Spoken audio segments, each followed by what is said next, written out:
Hello, welcome to United Weekly. I'm Alexi. With me is Jay. We are you. We are, as I say, we are United Weekly. No agendas, forever red, and we are here for the Watchalong Brighton against Manchester United. How are you feeling about today's game, then, Jay? Do you know what? I'll be honest with you. I'm not overly confident, and I wasn't even before I see the team lineup. So yeah, it's one of those where, like, they've got players like Lamptey and Moipe and all the other A's. And Lallana, I think that he can still do a job. You know. Yeah, 100%. And it's. I'm nervous. I am nervous. Yeah. I look forward to the game as I do every week, but it doesn't mean I'm any less nervous. I think the inclusion of Lindelof is criminal. Yeah, I mean, I think because I mean that's the main talking point. I mean, you can argue Pogba or Van der Beek all day, but like I think the only way for a player to get fitness in his legs is to play. Pogba needs game time. So I don't think Pogba did bad enough to warrant being dropped. Lindelof was at fault for all 3 of the goals last week. Yeah, I mean, like, you know, I do sort of partly agree with that, but like Pogba gave the ball away so many times in positions where he just didn't need to. But I can understand. I could have understood why he was dropped, but I think because Van der Beek's new, it's easier to keep him on the bench and keep Pogba happy. And you know, as I say, you know, the best way for a player to get fitness is to play. Oh yeah, definitely. So I think that's kind of the decision that Ollie's gone with. And as far as you know, Lindelof, I mean, you know, one side is like, you know, it's not the time to hit a panic button yet. Like, you know, Lindelof had a bad game doesn't mean he's a bad defender. You know, I don't think there's too much between him and Maguire. They're roughly kind of the same player, really. They don't synergize at all. No, and that's why I think that's why we all wanted to see Eric Bailly start, because he's quick and he's effective. He's his aerial duel stats were the best. Like the last time he played for a length of time, you know, before his 600th injury. His defensive stats were some of the best in the team. He's a good quick player. He just needs to stay fit. I mean, I wonder why Bailly's on the bench. Is it because he wants to give Lindelof one more chance, or is Bailly struggling with a little injury? Well, I think I think it is that he wants to give Lindelof another chance. But neither him nor Maguire are fast, and you know, yes, it was only against Luton, but Maguire looked so much more comfortable with Bailly next to him. Yeah, like, you know, he knew he could venture forward more because Bailly's quick. Whereas with Lindelof, he's got to kind of keep himself a bit more reserved. And yeah, that's. I don't know. It's a, you know, like the rest of the team is better. I think we'll play better. I think we'll be better because you know we've got Shaw and Wan-Bissaka and Matic back in the team, and Matic give that stability. We've got arguably the best right back in the league, and I would say one of the top 3 left backs in the league. The interesting thing as well is that it's funny how on Twitter, and I mean myself included, have kicked off with the inclusion of Lindelof. Yeah. Yet the team we've put out was our strong 11 that we was excited about last season. It just goes to show how much we need reinforcements. Yeah, I mean, you know, like I think if Bailly had been fit last season, then he would have played over Lindelof. Yeah, because he's fast, and that's good. You know, as you said, that's like better synergy with Maguire. But I think, you know, again, like Rashford's, you know, still struggling for fitness. Yeah. And if we had Sancho, then I think, you know, Greenwood on the left, Sancho on the right. Happy days. And it was good for Greenwood to get It was good for Greenwood to score, but it was good for Rashford to get a goal, even if it was against Luton. He just needed to get off the mark for the season, and it was good for Greenwood with the stuff that happened as well. Yeah. By the way, if my mic does go black, it's because for the fans of the United Weekly, nearly said the United Stand then, United Weekly. Yeah. I do smoke, and I don't like smoking on camera because I don't want to convince anyone else that you should, because you shouldn't. No, that's it. That's fine. In fact, up until a month ago, I hadn't smoked in 4 years. Yeah. But yeah, I think Matic gives us that midfield stability that we didn't have last week. Definitely. And that's going to allow Pogba to play, which has been Pogba's really important to United. He's that link between the defense and Bruno at the end of the day. And Bruno's the guy who's going to unlock the door. See, there's this conversation going. Can you play Van der Beek, Pogba, and Fernandes together? No. See, but I think Pogba can do that Matic Matic role. Yeah, he can, but they're three attacking-minded players, and the one thing I've noticed about Van der Beek though is he almost plays as like a shadow striker. If you see, I only watched the highlights of the Luton game because, as you know, I was working. Yeah. And then even the game when he came on against Crystal Palace, at times he was our furthest forward player, which is very much like a false nine position. Yeah. And so I wonder, can it work? Is it worth giving it a game to try it? Sure. Well, I mean, I think the main issue with playing all three of them is that if one of them gets injured or has a bad game, who do you bring on? That's true. That is true.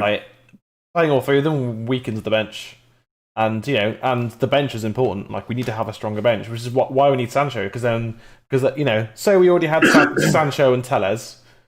Yeah. Right. So our bench, rather than being what it is today, which is pretty average, and we've got no striker on the bench. Instead of Greenwood, no attacker. Really. Yeah. Well, Jesse Lingard, but Lingard, yeah. And I like Lingard, and he's actually looked good since the last game of last season. And then he put in some good performances. But anyway, but instead we'd have Hayes and Greenwood or Sancho on the bench, and that's much alongside Donny, and that's just that's a really good bench. That's 2 out of 3 players on the bench that you look at and go, yeah, they could come on and change the game. Yeah, whereas definitely. Lingard's not going to change the game. No, he isn't. I mean, I will back Lingard in his work rate, even when he was playing poorly. His work rate's good. Yeah. So bringing someone like that on in 70 minutes, when a team is getting tired, is worth it. But then again, that's what I think Daniel James's strength is. Yeah, but I wouldn't be surprised if we sold Dan James as Leeds are after him, and I know we've got a lot of deadwood that we need to move on, but we can't find clubs to buy those players. Teams are going to look at Phil Jones and go, the amount of money he's on, nah, not interested. Well, that's the thing, because Phil Jones can easily just say, because it's not so much about the selling of the player, it's whether the player accepts a wage cut. Yeah, which he would have to take, because we were stupid enough to give him a new massive contract last year when we just didn't need to. And he only he only played 19 times last season, I think. Was it that many? Oh, Jesus. Yeah, but I think they were sub appearances. Yeah, sure. I mean, I did look up the stats. It was yeah. Considering we played about 50 games. Yeah. But I mean, I'd have to look at it again. But he just doesn't. I don't understand how he got a contract. No, I don't either. I think it's interesting as well that there's no Ighalo today, not even on the bench. Ollie would rather him not even be in the team. Yeah, see, is that a trust of Ighalo? Because I mean, he played really badly against Luton. Oh, he was awful. His first 3 touches, he gave the ball away. and that was over like 20 minutes. Just into Igalo, and they've got the ball back. Like it was just a dreadful performance. I'm not surprised he's been dropped, but to have no striker on the bench because we're having to play all three of our good strikers. Yeah. I mean, you could argue Rashford's not really a striker anymore. He can play down the middle, but he shouldn't. Like he's not a number 10, even though he's he's wearing the shirt, but he's not. Yeah. But he's not a number 10. He's not that. No, he's much better when he cuts in off the left. Although saying that, he's been pretty bad for a few months now. Yeah, he has, and that's partly down to injuries and stuff, but still. And I mean, with United recently, and I'm thinking those last 3 games towards the end of the season, we played well against Seville. We just lost. We just couldn't finish. Well, our defense let us down. Which is why we needed, which is why we need Tellez, because if we had someone like Tellez on the pitch, or if Shaw was fit, then we simply win that game. Yeah, we do. We would have won that game if Shaw or someone who's left-footed, and if Bailly had been fit, I think he heads the ball away, even if the cross gets in. Lindelof was nowhere near it because he's not quick enough. Whereas Bailly is quick and he's fast and he's big. Quick and fast. And he's quick and he's big, and his aerial duels he always wins. And it's with Man United as well that we play a very high line when we have 2 very slow defenders. Yeah, questions need to be asked there. Do we need to play such a high line? Well, if you've got a quick centre back then you can. Bailly, then you can. But if you've got Lindelof and Maguire, they're about as slow as me. And I don't run anymore. Yeah. I'll never put down the effort that people put in, because Lindelof and Maguire, they try, but when you're in a partnership that doesn't coalesce, then it's just not going to provide good defensive results. I mean, we had the 3rd best defense in the league last season, but everyone aside from Liverpool's were just trash. Like there was just no defending in the Premier League last season. It was such a weird season last year. It was a really weird season, and Liverpool had the only good defense in the entire league because most of City's defense was injured. We, as far as I'm concerned, don't have any world-class centre-backs right now. Yeah, we only had 2 really starting centre-backs, really. If you think about I know we do have Jones. We did have Jones and Rojo, and Rojo was on loan. Yeah, and if you think about it, it's if Jones is your backup, then you've got an issue. I don't even think Jones really. Maybe he gets into a West Brom, but I see him now as a championship defender, if I'm honest. Yeah, and because of his wages, West Brom wouldn't touch him anyway. Because he's probably good enough for the championship, but who in the championship can afford his wages? No one. And I mean, maybe send it, put him out on loan and we pay half his wages. Then that literally cuts it in half for a club. But no one's interested in Jones. Nobody wants Phil Jones in that club right now.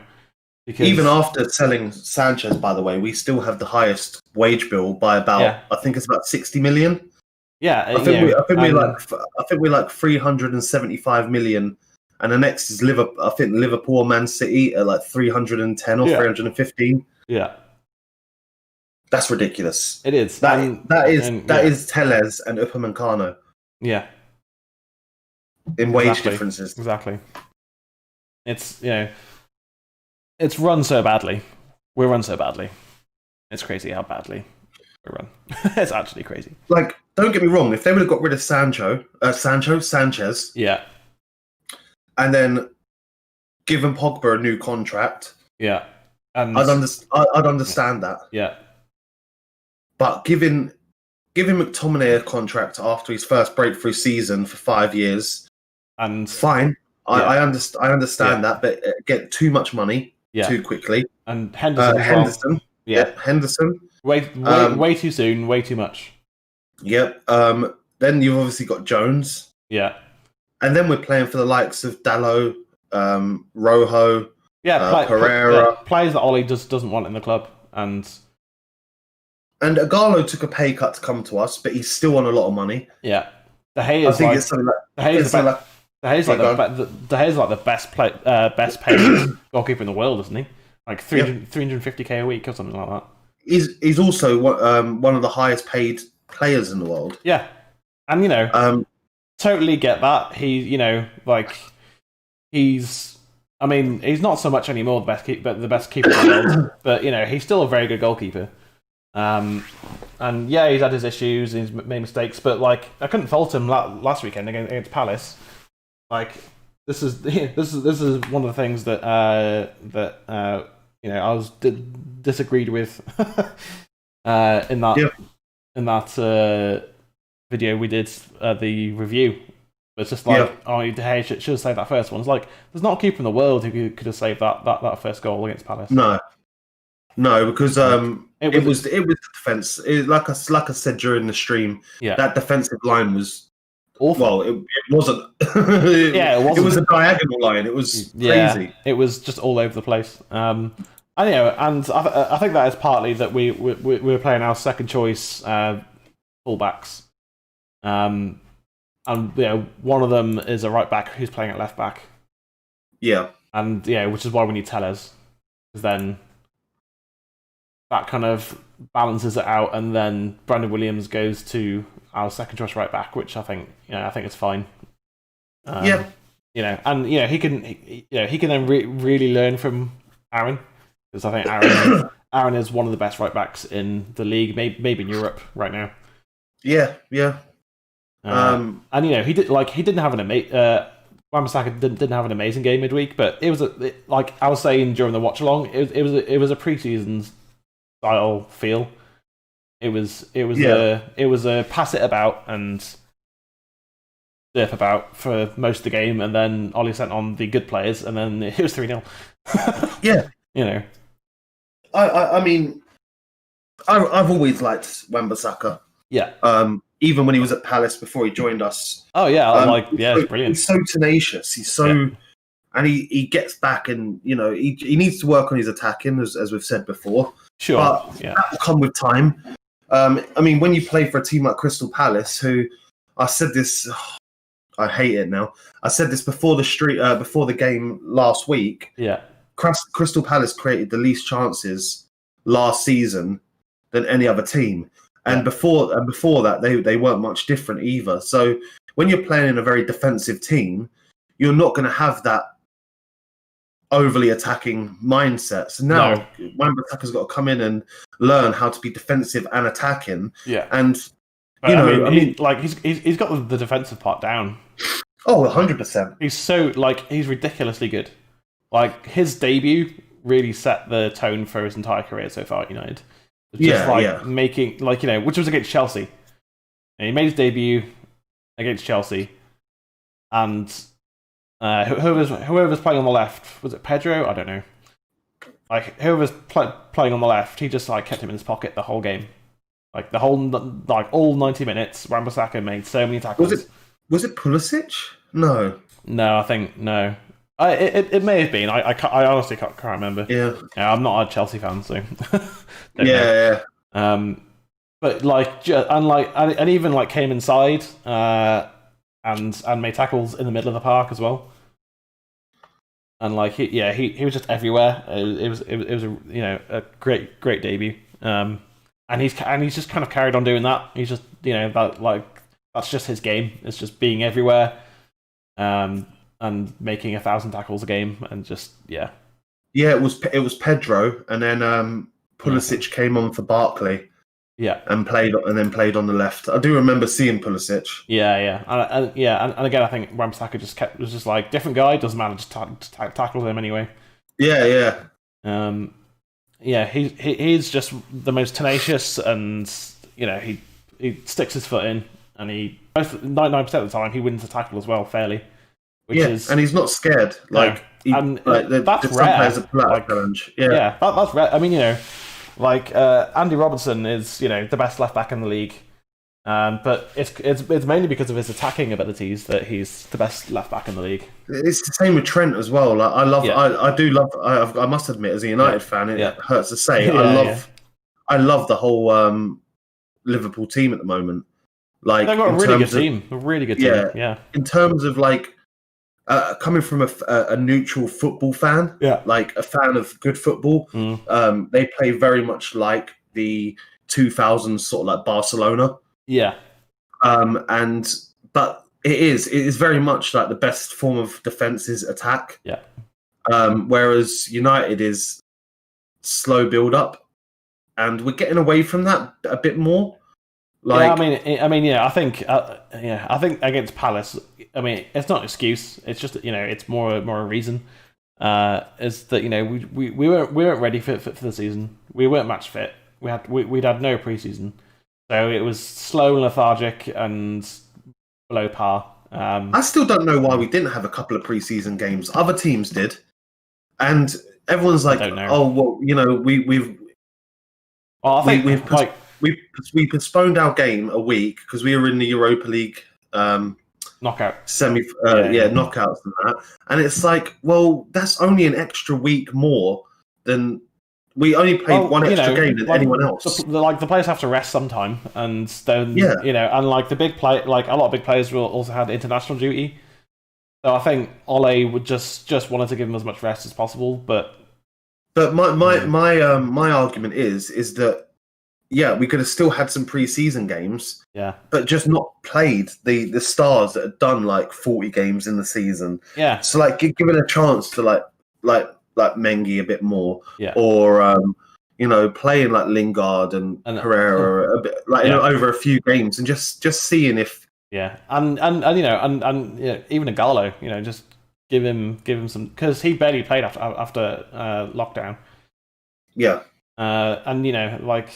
Players like any player needs game time to get sharp, and yes, he was awful midweek, but he's had no game time, so how sharp can he be? There's a story that I've got from when I was younger, and I used to play for under 13s team, so I was 12 at the time, 11, 12, and I always fancied myself as like a striker, but I've never been quick, because I've obviously put on weight during lockdown, but I've always been very stocky, a big build. So the manager put me in centre mid. Now centre mid is one of the hardest positions to play because you do the most running. Yeah. You've got to be super fit to do that. Yeah, and I really, really, really disliked playing centre mid, and I would often drift into like an attacking midfield position. But I wouldn't track back, and I end up getting dropped, and then I would play like maybe 10 minutes and stuff like that here and there, and then at the end of the season I stopped playing because it just wasn't fun. And I think that is the issue that comes with a lot of our players, like our Pereiras and things like that. They're not willing to put in. They're not willing to put in that effort. They want the glory, but none of the effort. And it's something that should be instilled in you from an early age. And if it's not for you, then say it's not for you. But then don't cry when you're not getting picked, and maybe look at other options about where you can go. So I'm sure there's a team that Pereira can play for, like a Nottingham Forest or something like that, where they can play him in a number 10. Yeah, I mean, it was interesting to hear Ollie's comments about like, it's not my job to keep players happy and that sort of thing. They need to be. I loved it. Yeah. He's calling them out because there must be something there where they're just not putting in the effort now in training. Yeah, 100%. And there should be. I mean, whether or not you're playing, you're still a Manchester United player. You need to, be ready to get on the pitch at any time. I'm really surprised that United haven't had a sit down with maybe they have and we just don't know about it. A sit down with Chris Smalling and say like, look, Smalling's going. He's going. Yeah, but like you're talking about one of the best, probably one of the best defenders in Italy last season. Yeah. Are we being silly with getting rid of him? No, because he's not a ball playing centre back, and that's exactly what the Premier League need. Like in the Premier League, you have to be a ball playing centre back now. You can't. It doesn't. Yeah, but what is he better than Lindelof? Do you know what I mean? I'd say they're about the same, and and Smalling's on a lot more than Lindelof, so getting him off the wages. When if you've got two Lindelofs, but one's on a lot more money, will you get rid of the one who's on more money? Yeah. It saves you money. All right, we're about 2 minutes out from kickoff. So, prediction. I'm going to go 2-1 United. Yeah, fair. I think Brighton are dangerous, and I think whether we I think either we'll concede early or late. I think the middle of the game is where we're usually strongest. Yeah, I think that the team we've got out is the team that done well after lockdown, and I'm hoping that we can recapture some of that form. If we're on fire, I can see this being a 4-0. Right. Okay. Cool. That's only if we're on fire. Yeah. I can see this being a high scoring game. What's your prediction then? Come on. So my prediction is 1-1. 1-1. Okay. Yeah. I think that we'll score first. Yeah. And then I think that Brighton will get one back, and then I think it'll be park the bus tactics. Right. Yeah. So we'll see. We'll see. Like I said, I haven't been confident going into this game. No. And I want to be. Yeah. But I've also got to be realistic, is that Brighton are a lot better than Crystal Palace. Yeah. Right, it's kickoff time, by the way. It is indeed. Yes. So let's get going. Yes, indeed. Come on, United! Oh, there we go. Oh. Can you put the stream up so I can see it? Oh, the screen's there. It's not for me. Oh, is it not? No, all I can see is our stream, not the game stream. Oh, it must have switched over the. It must have switched over. That's fine. Have we started? No, not yet. Okay. Not yet. We might be a. There we go. There we go. Yeah. Right. I'll just hit start on the. I'll say when on the timer. Because they're gonna go. They're just about to do the nil. Okay. Hang on then. Pause. Reset.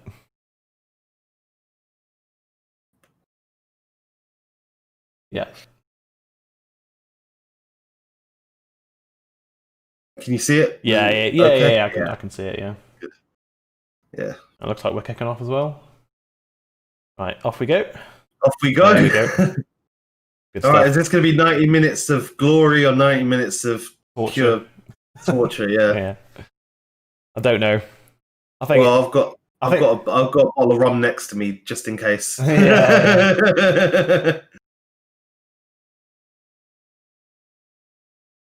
I mean, I like that we won the kickoff. We won the. Yeah. Oh, there goes Bruno.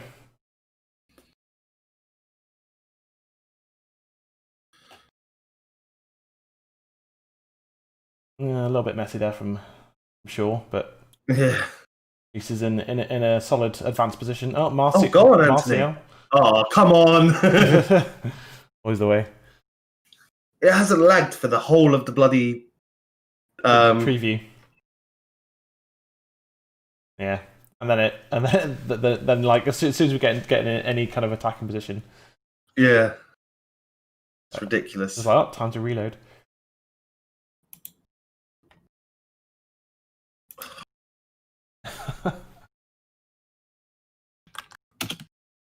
Bear with me.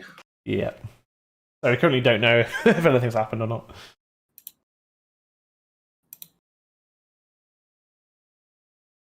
Well, Sky Sports just said 3rd minute 0-0 live score. That We're good.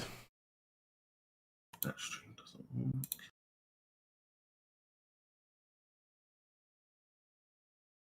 It's like all the streams have gone down. Looks like it, yeah.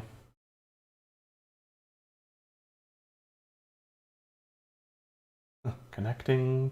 Oh. There we go. There we go.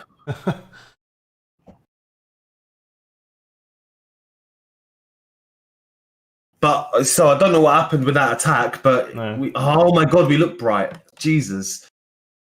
There we go. I mean, like, I reckon for the Luton game, I was using First Row Sports. Pardon? I was using First Row Sports. Okay, yeah. If we keep on getting issues, then just link me to the site and Yeah.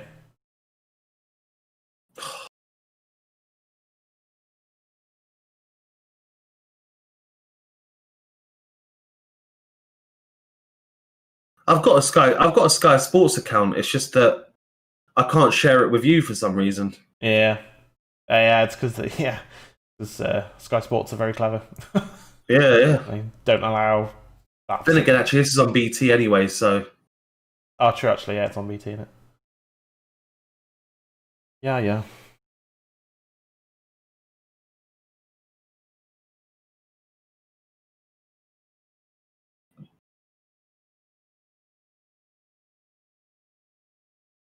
Oh, we've started brightly. We have, yeah. On top, we are. It's going to be hard to break them down with a 5 at the back. Yeah, true.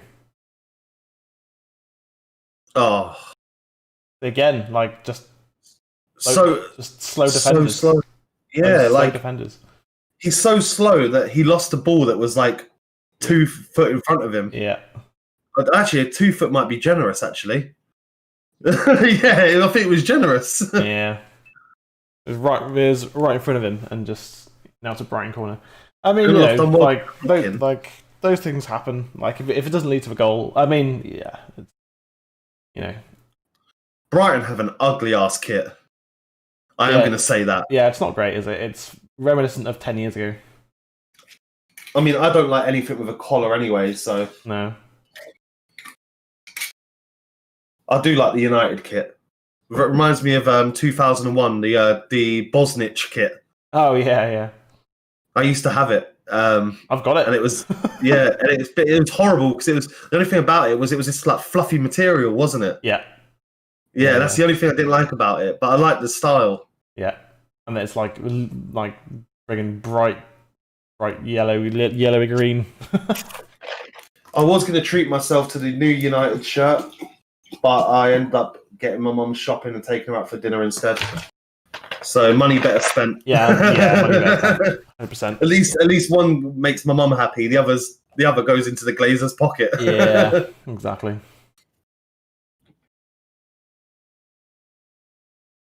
I mean, they're not playing quite as defensively as Palace were. No, which works for us. Yeah. So.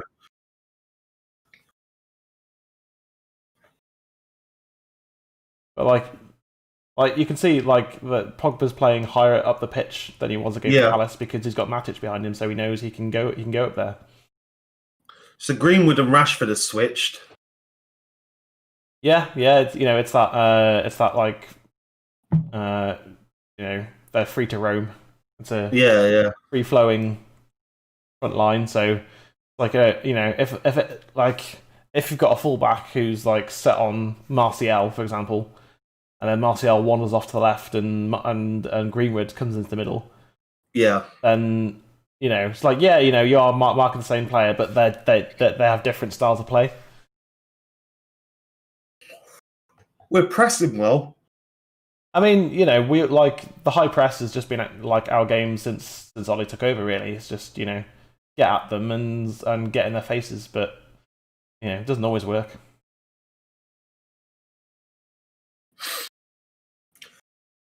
See, I do like Maguire. I like him. I love that he comes up to the halfway line and tackles the ball and passes it forwards.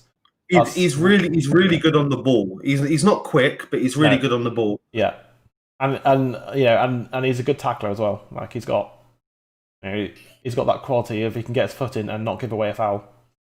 Yeah. And I mean, he's currently commanding that box. He's constantly across it. If you watch, he keeps, no matter where the ball goes, he's making sure he's on the corner of the 16-yard box. You know. Yeah. So like, I do give him that. Yeah. But Lindelof, I think needs to play off what Maguire does rather than try and do the same, if that makes sense. Yeah.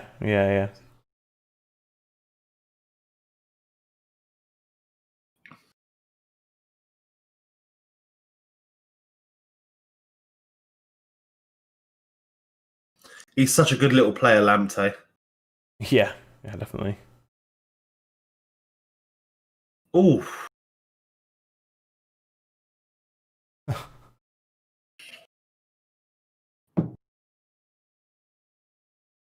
So, do you see Pogba signing a new contract?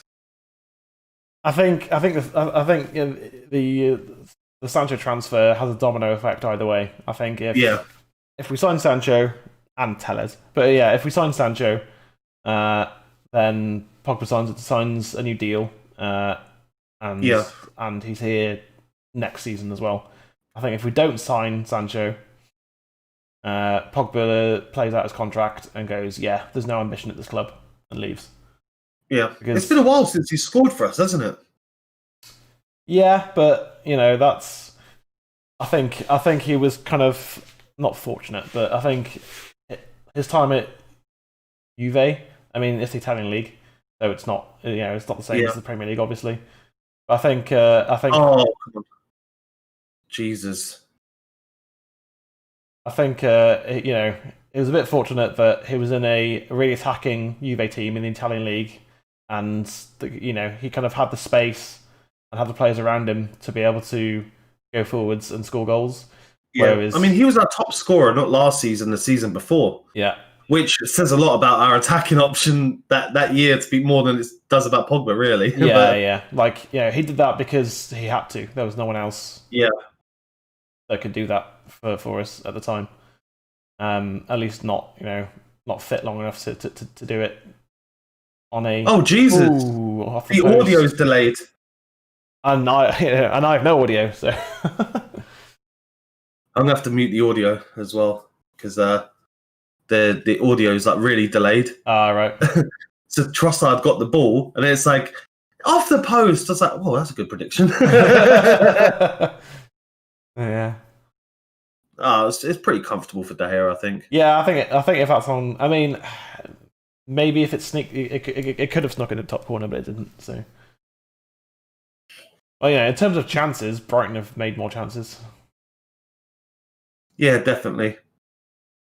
I think it's a case of slow build up, isn't it? Yeah. Well, like Matic, I think, like he doesn't slow us down, but. He just gives us that solid platform to build off. Like he's always confident on the ball. He never does anything stupid. I mean, in the later days of that's a really poor pass. In the later days of Carrick's career, he gave the ball away a lot. In our half. Yeah. And he's a club legend, so not that you can compare the two. No, but I think every team needs that they call it like an engine, don't they? Yeah. Like that decides when to put the pedal to the metal. Yeah, and Matic can venture forwards and he can push fast players and he can do all this and that and the other, but that's not his job in the team. I've never seen Ole so not animated as this season so far. Like the Palace game, he was barely on the touchline. Midweek, I mean, he didn't need to be on the touchline, but he just looked so disinterested, almost disillusioned. Disillusioned, yeah, because like it's just like, where's my players? Like, where's my signings that I needed? Yeah, and we don't have any. Oh Jesus. and just it was just another very disappointing performance from the second team. Like that was some, that was like a Gallo's chance, and whoever was playing, that was everyone's chance to kind of push on. Lingard opportunity to score a couple of goals and impress. And instead, they didn't. Like I said, I didn't watch the game because I was working. Yeah. But I did. I have heard through a few people that Lingard was probably the brighter spark. Yeah. I think that's fair. Of the game. And until Bruno, Rash, and Greenwood came on. Yeah, and it's ridiculous that we have to resort to like our superstar first teamers to win a game against Luton. Really. Yeah. I mean, we were winning, but only through a penalty. Exactly. And it's just like it wasn't a good performance. And as I say, part of that was Pogba gave the ball away a lot. Yeah. But he just wasn't sharp, wasn't fit, and needs game time. Get there, free kick to Brighton. And I think Brighton are playing their way into the game now. Like they're looking dangerous going forwards, and we're not. Yeah, Lamptey looks like he's about 12 years old. Like he looks like the kid that you see walking down the road on the first day of school with a big backpack that's bigger than they are. Yeah. Bless him. He's going through a decision right now whether to choose England or Ghana as his national team. Yeah. And I can see why, because if you're looking at our fullback options in the England team, it's pretty rammed at the moment. There's a lot. We've got the most options that I think we've ever had. Yeah. But I don't know. I see huge potential in him. Really, I do. Yeah. And I understand why he left Chelsea. I mean, yeah, definitely. He was there from 9 years old, but it gets to a point where are you going to play or are you not going to play? Well, I think what it was the promotion of Reece James for Chelsea. Yeah. Because he's a young player, and you think to yourself, like, if it was Aspilicueta still playing right back, then or Alonso or whoever when they interchange, it's like you'd think to yourself, oh well, they might not be around for that long. I can try and break through. But when you've got a player that's just the same age as you, that's now always starting, and the backup is then that stalwart player. Yeah, it's kind of like the chances are. I can see why you left. Yeah, it's like Brandon Williams. It's like if say tomorrow we went out and bought a left back and right back, Brandon Williams would probably think, well, I probably don't have a future. No, or it's going to be really hard to prove myself. Yeah. But I mean, as I said in the conversation before the game, he's a right back who's currently playing at left back, and definitely need to get Tellez in. I mean, Tellez is not an immediate get. We don't need him now. We just need him for the season. No, but I also don't like how long negotiations are taking over fucking 20 million. We're so slow. We're so slow at every transfer that it's like across the industry now. Man United are just known as just like really poor in terms of like trying to get transfers done. Just we're still one of the biggest clubs on the planet, and we haggle over every penny. It's just like. Well, Chelsea signed players before the last season even finished. Yeah, technically, they had deals in place.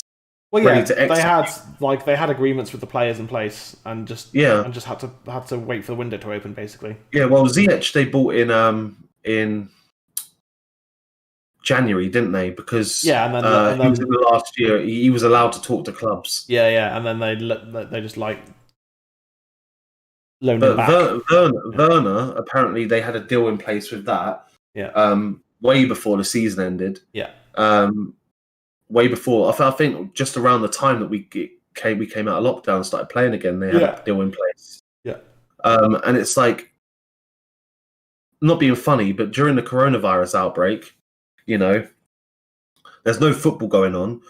The board, they don't have anything to do, so why not try and do these sorts of deals because other teams have done it and they do it. Exactly. Like, they're like shove that down for, Zoom calls or whatever.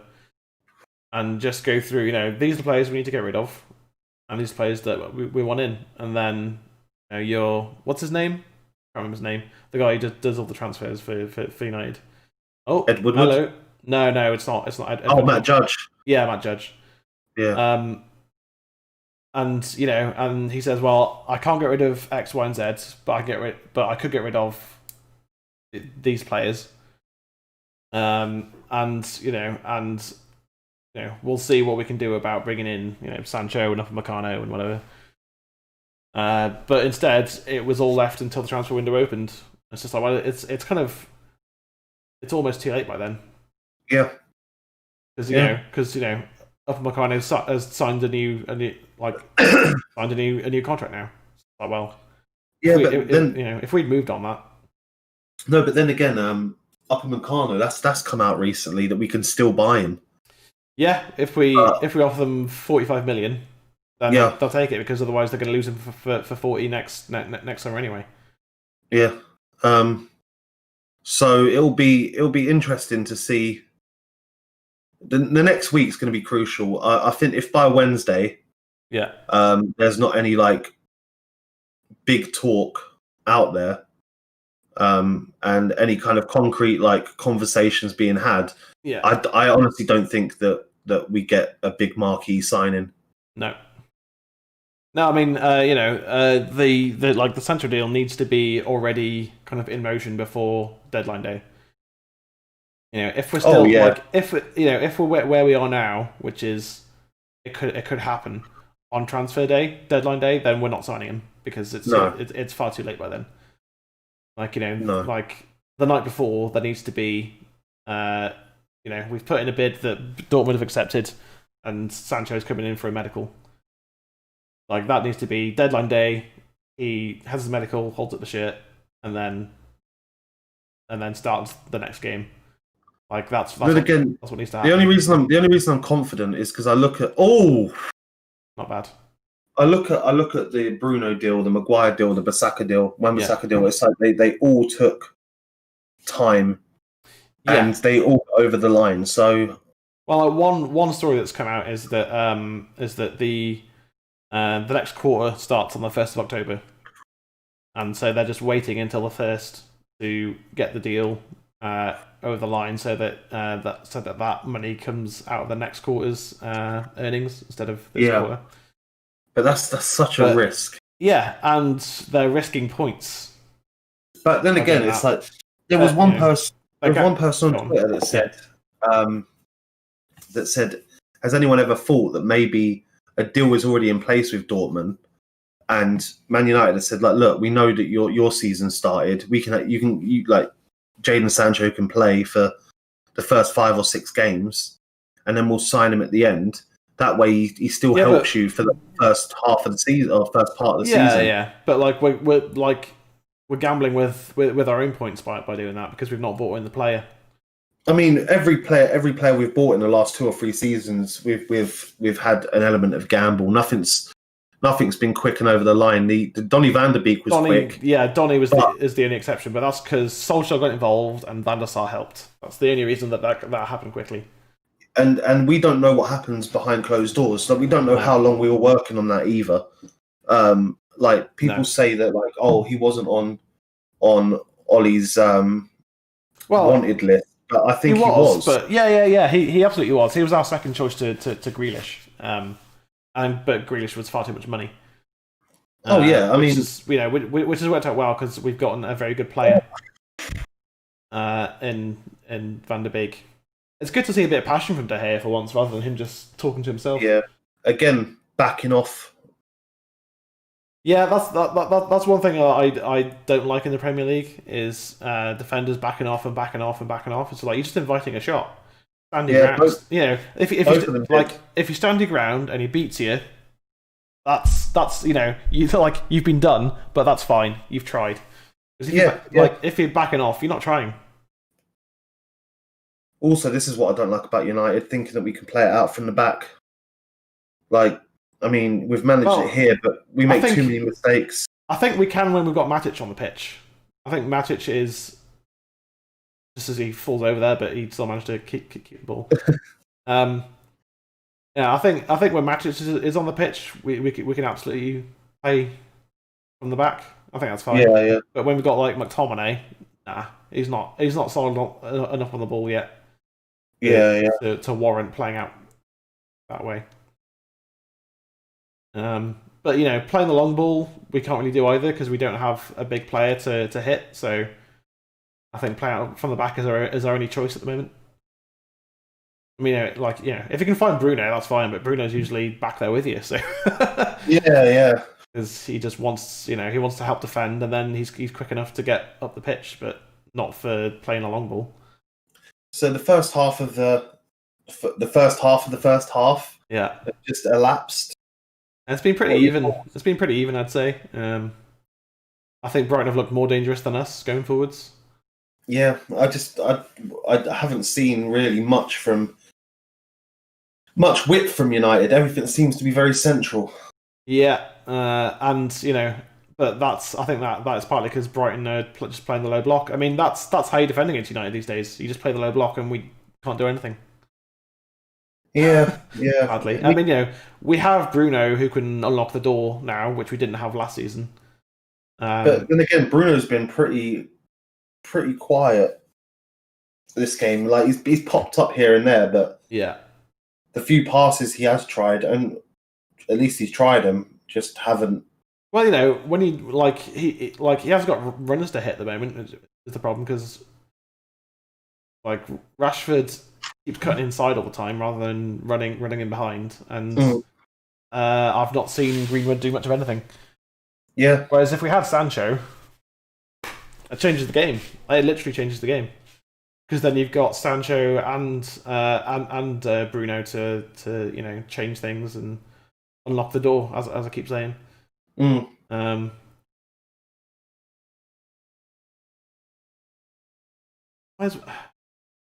Just seeing Wan-Bissaka just jogging there rather than getting back to help. I don't know if I don't know. Midweek, I don't think Wan-Bissaka was that good at the back. I mean, it was his first game of the season and needs fitness and blah blah blah. But I don't know. I just don't trust outside of Luke Shaw and sometimes Maguire. I don't really trust any of our backline. I don't trust Lindelof. Wan-Bissaka has not looked that good since. I mean, he was overplayed last season because we didn't have a right back. Oh, De Gea punching it rather than dealing with it. It's a goal kick anyway. Or offside. Or offside, I think. Yeah. It's lucky because that ball came out and there was a player waiting on the edge of the D, waiting to hit that. Look there, and then they just took it away from him. Yeah, the ball was out. Okay. I mean, thankfully the ball going out of play is no longer an issue with the digital systems they've got in place and all that now. Yeah. They have these buzzers, don't they? That beep. Yeah. That was a really good pass from Pogba.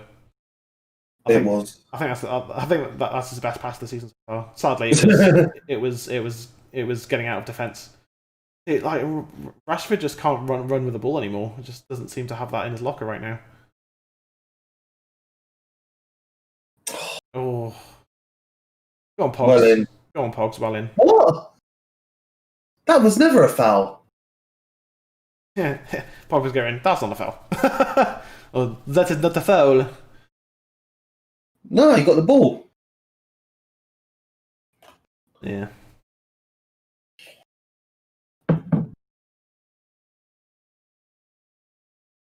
We're becoming a mid-table team at the moment. Yeah, we are because Ollie's not been backed. That's literally why.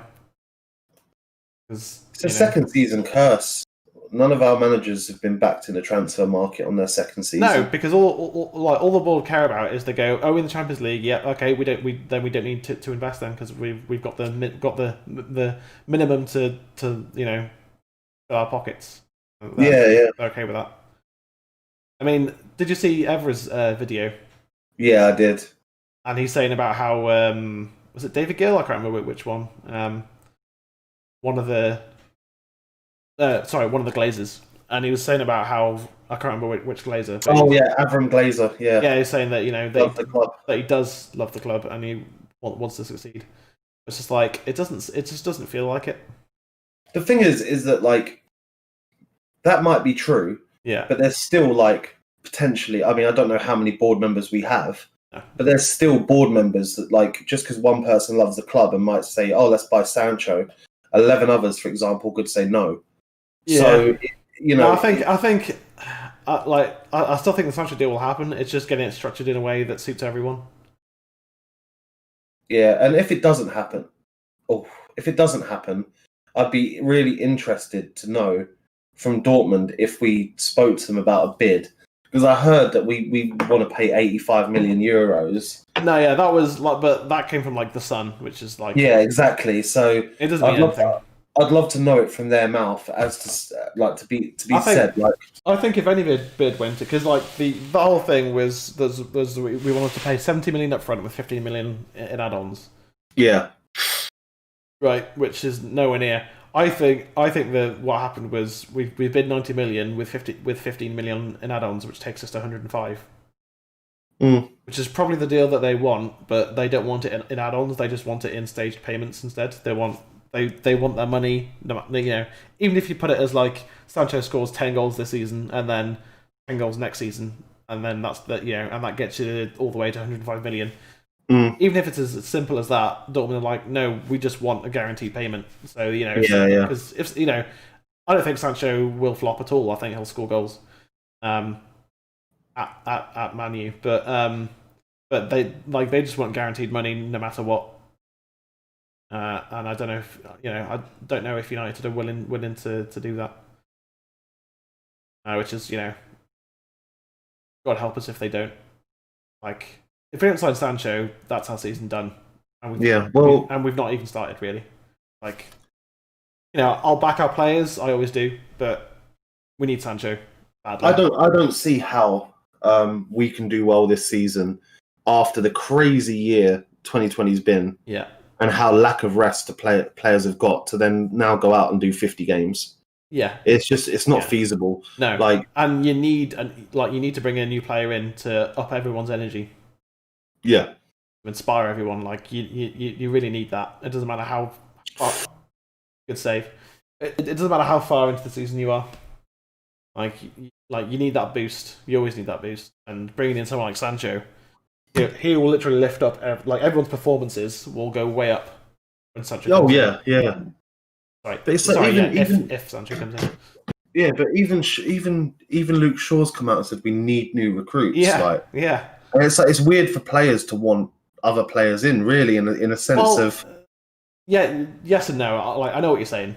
Yeah, I know what you're saying. But because you always want better players with you. Doesn't matter if you're playing for Barcelona or Real Madrid or Norwich or Shrewsbury Town. You always want better players with you, and Sancho is he's better than Rashford and Greenwood. Yeah, he is definitely. He is better, and I love Rashford and I love Greenwood, but Sancho's better. And anyone saying that he's not worth 105 million is crazy. It's crazy. It's crazy talk to say that Jadon Sancho, especially the way the way the current market is now. If Harry Maguire is 80 million, then Sancho is 150 million. So we're getting a bargain already. Yeah, at 105. And anyone trying to say, coronavirus and all that, it's like everyone else has spent in the Premier League. The promoted clubs have outspent us so far. And I mean, it's ridiculous considering that if you remember, I think we said this before, but remember March when we said, we could really take advantage of the transfer window. Yeah, it's like Ollie's words. Yeah, and so Ollie's obviously been told something, but the reason he's probably so dejected is because he's probably been told, you've got we'll buy this, and this, just to sort of brush him off till it actually comes to the the transfer window opening. Yeah. Then they've been like, oh, coronavirus. And don't get me wrong, I'm not doubting that there's financial implications to the illness. There is. Yeah. I know that from my own job. Yeah. But we were a team that was able to not furlough staff and keep all of our staff on and all of this. And then you've got Arsenal, who furloughed their staff, gave their players pay cuts, and they've spent well. Yeah. So you can't you can't hide behind COVID. You just can't. Yeah, and you can't pull the wool over anyone's eyes, because all we have to do is look to other clubs to know that isn't true. Why is it that we've been affected so badly? Yeah, and we're the highest earning club in the country. We are, Yeah, and we're the third highest in Europe, behind Barcelona and Real Madrid. Yeah. And like you said, a lot of that is tied up in like different equity and stuff like that. Yeah, but beautiful for Martial. Oh, nice. Rashford. Nice. Yes! Oh, is he offside? He's offside. What? He's offside. Green was offside. Or Rashford. One of them was offside. I mean, Greenwood didn't look offside. No, it was probably Rashford from Martial's pass, I think. That was the first good move of the game, and there's that lovely little bit of skill there. Yeah, Rashford's offside. He's clearly offside. He didn't even need to be offside. He had time and space. Yeah. Oh, now I look like an idiot. No, it's no, there's no goal there, but it's positive. We got forwards. We cut through them quite easily, actually. Beautiful bit of skill from Martial. I didn't even realise Fernandes is on yellow. Yeah, Bruno's on yellow, yeah. Be right back 1 second. I need to use the loo. Oh, yeah, no worries, man. 1 sec. Yeah. Alright, so it's a goal kick to Brighton.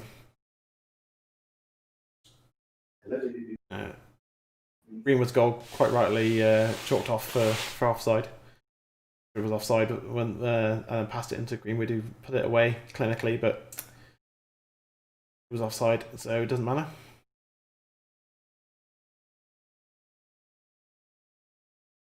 Foul from Pogba, and Brighton have a free kick, direct free kick from like 35 yards. So they're gonna play it in left to right. We're going to cause problems. Don't concede now, having scored ourselves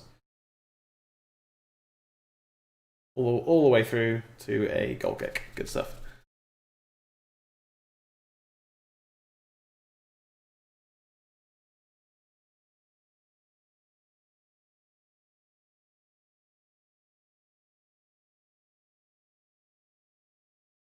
That's a corner. Okay. Corner's to Brighton. It came off Harry Maguire, apparently.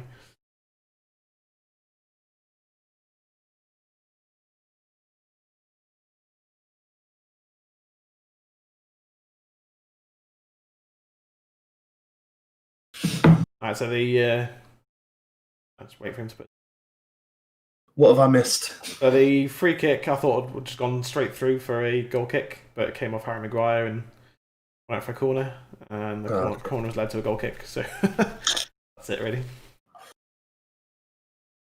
I think we're kind of on the bright side. Even though Brighton have looked threatening, they're not looking particularly clinical. They're looking a bit clumsy in their final third day. Yeah, which has not been the case for them this season. They've looked very good going forwards, but not so far today. We're trying to get us out of our defensive third. Certainly fouled there. Free kick. Good job, Pogba. He done well, actually, to Yeah. draw the foul then, because he was going to lose that otherwise. Yeah. Clever play. Yeah, that's exactly what what we have him for. He's big, he's physical, and he's clever. And his passing today has been much better. when he don't like, because Pogba's such a stocky built guy Yeah. that when you see him do these little like touches on the ball, and it's like it looks bizarre, but he's so good at it. Yeah. Like it's like watching Akinfenwa do like bloody step overs. Step overs, yeah.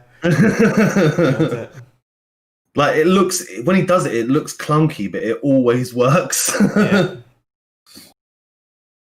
Like, you know, like if you're in like a one-on-one situation as a defender, I understand backing off because you're just buying time.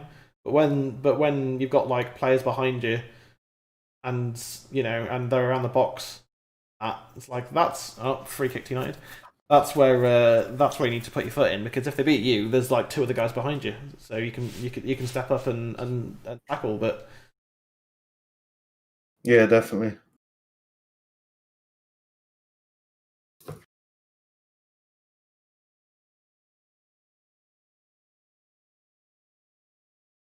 I think we're playing much better than we did against Palace.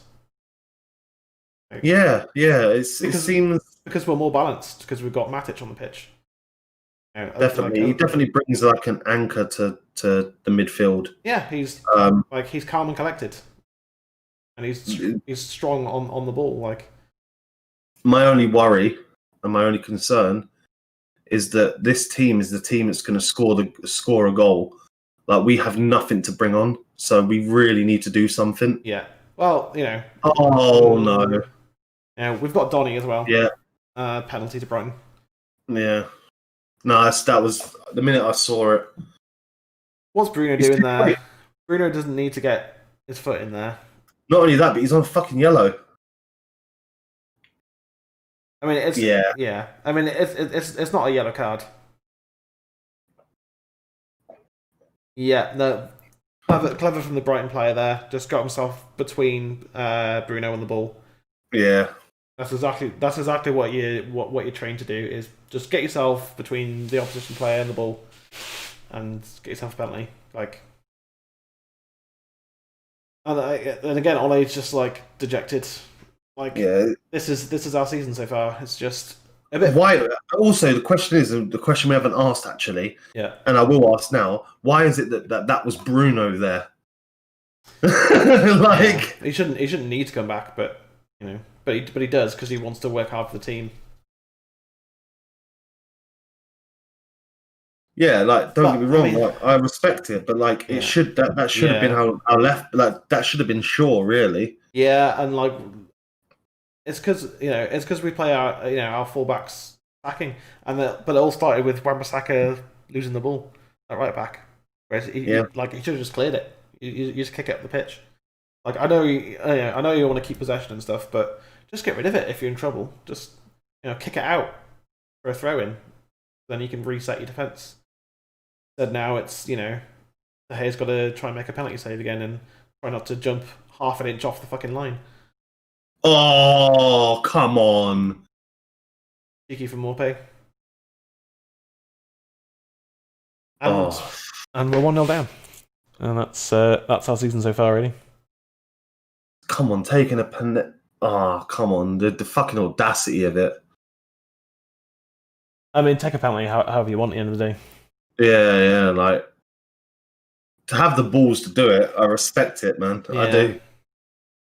Yeah, he sold De Gea. He just gave him the eyes, and then just.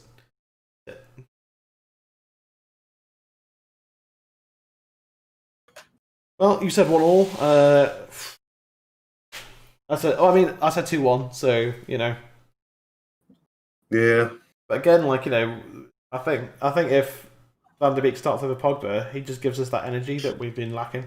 Not that Pogba's not had energy. I think Pogba's played okay, but it's definitely a penalty. You don't need to show us the foul again. It's definitely a penalty. Now it's a yellow card for Matic. All right, do you know what? For some reason, then I just thought that was Bruno getting sent off. Oh no. What? He's 6'2". What is it? 6'2", 6'3". Like all he did was try and block. He's putting his arm out. That's what he's doing. He's not elbowing. Like, if he was elbowing, it's a red card. It was a total accident, and now we're defending again from our kickoff. Like, come on. It's fucking I just, oh man. And again, we've gambled. We're not selling Sancho early. We're just gambling with points. If we lose again, there's just like that 6 points dropped. And I think if we and it's not a game in hand. We're a game behind. That's how I feel. We could end this weekend in a relegation zone, for Christ's sake. Yep. Because we didn't sign Sancho. Yeah. And that was a good bit of play by Greenwood there, actually. It was. And good by Shaw. Yeah, very good by Shaw. Free kick to us now. If we can react quickly and score a goal before half time, then that's better, I guess. I mean, again, it's just been very slow. We've made stagnant. Yeah, stagnant. We've made what, 2 chances? 1 chance. He had that Greenwood one. Greenwood chance, but Rashford was offside. No, but he had the Greenwood one where he pulled the shot, didn't he? Oh yeah, so two chances. Yeah. One of which was a goal chalked off. Martial's been a ghost again. Well, when you don't get the service, what do you do? I mean, yeah, no, I agree with that fully. Like the one time Martial got on the ball, we could have scored. He's going to shoot. Oh yes! Come on, Maguire! Harry Maguire stepping up. Good stuff. That was a fucking brilliant set piece. That's okay. We for once we've reacted quickly. 1-1. What was that? 2 minutes we were behind. Oh, don't do this to us. No. It's not a VR check. It's just a replay.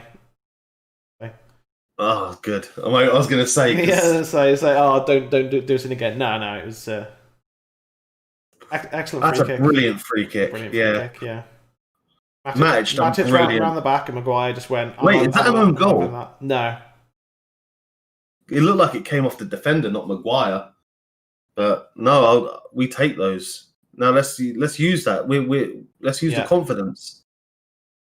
That's brilliant. That's brilliant pressure there. Yeah, and despite giving the ball away straight from our kickoff, we've come back into the game straight away. Now now we're putting pressure on Brighton. Like,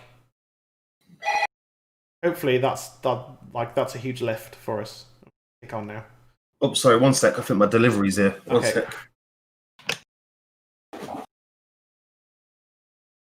Oh, good tackle from Greenwood. Great for Matic. Go on, Matic. Hello. It's open. Bruno, Rashford. Back to Matic. Matic with a shot from range. Oh, on target.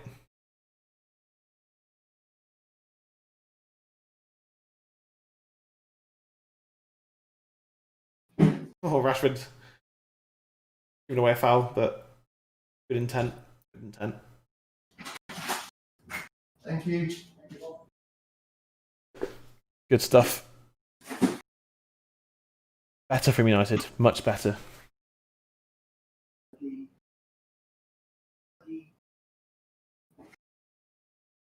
It shouldn't take us going a goal behind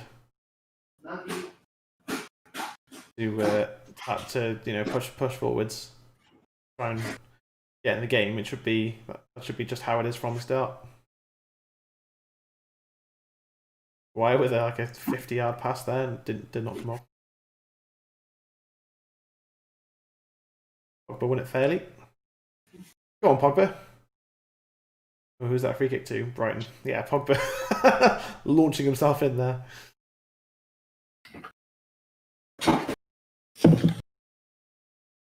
Sorry about that. Amazon turned up. That's fine. Yeah. Just a gift for the missus. Nice.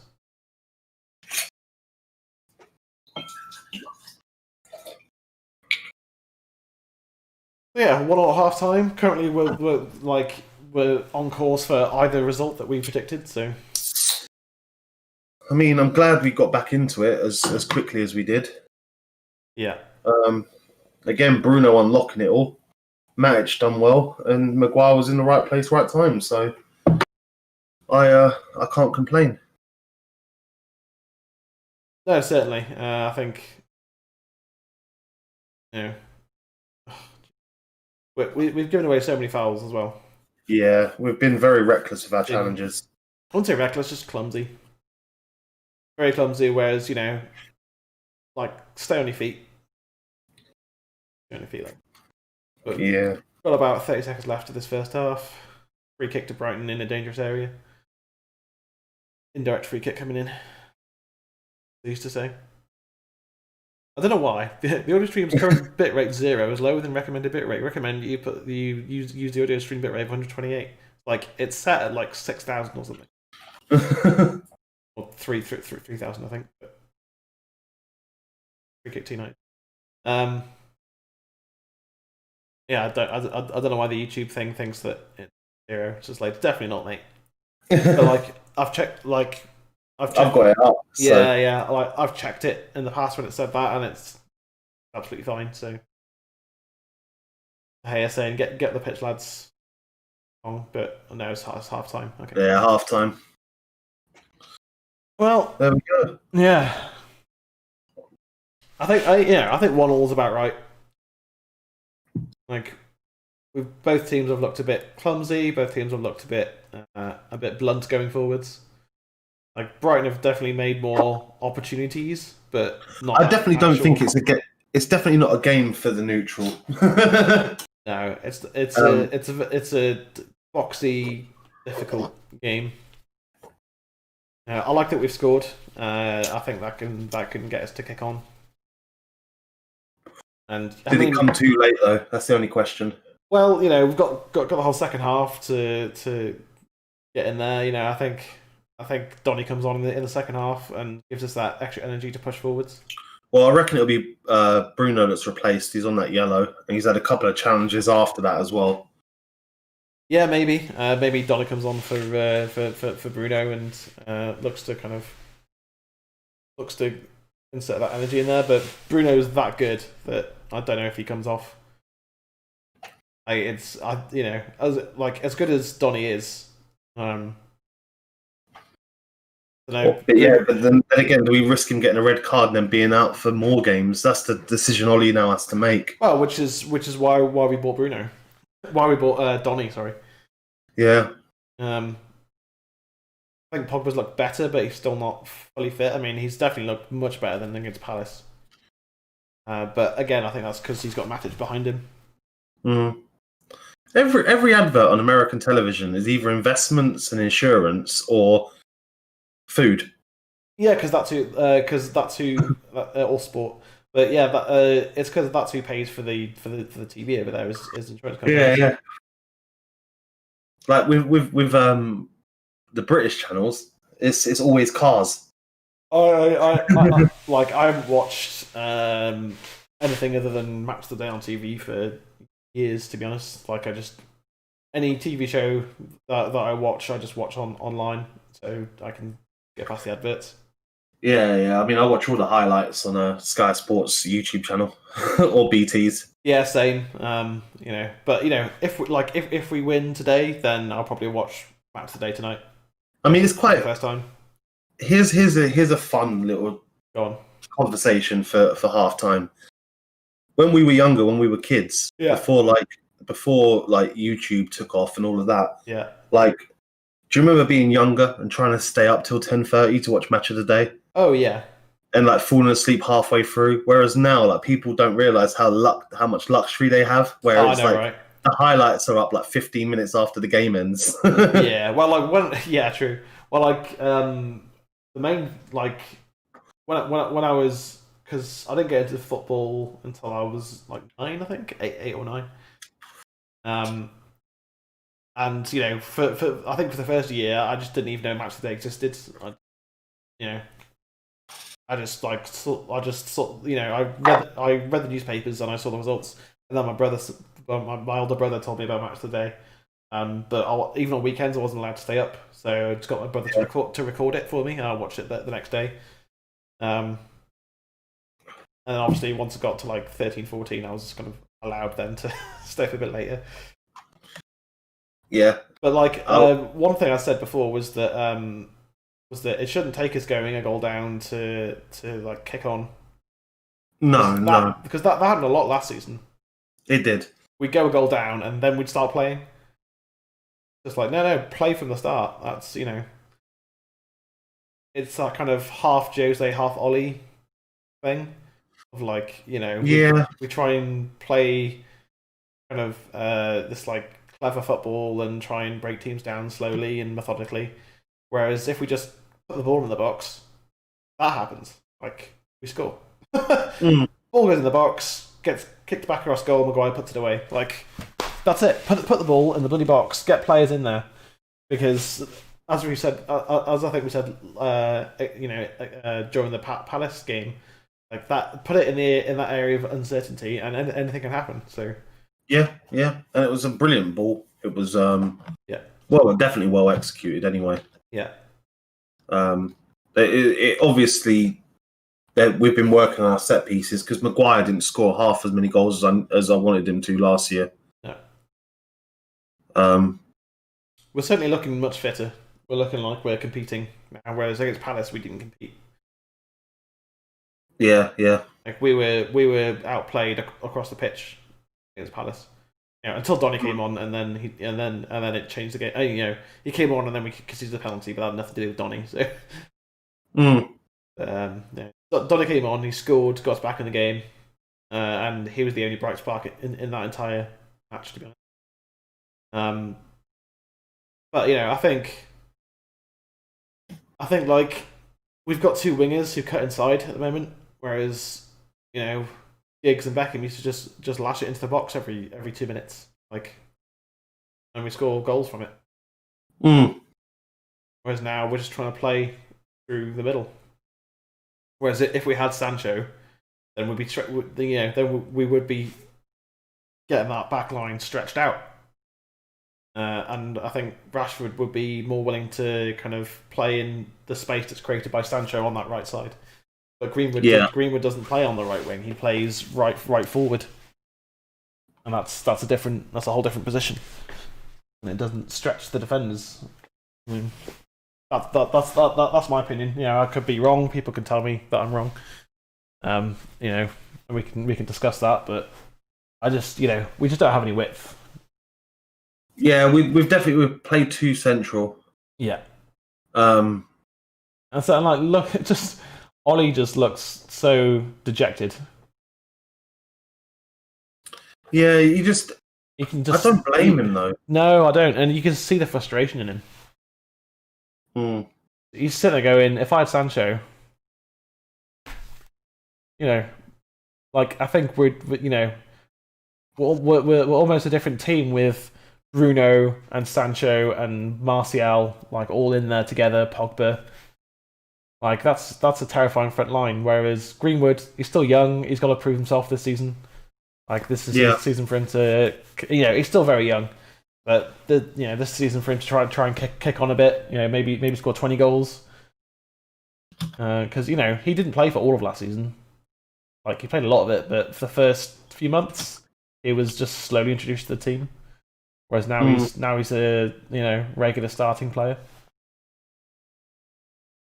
I don't know. I don't know. It's with this game now. It's like where do we go from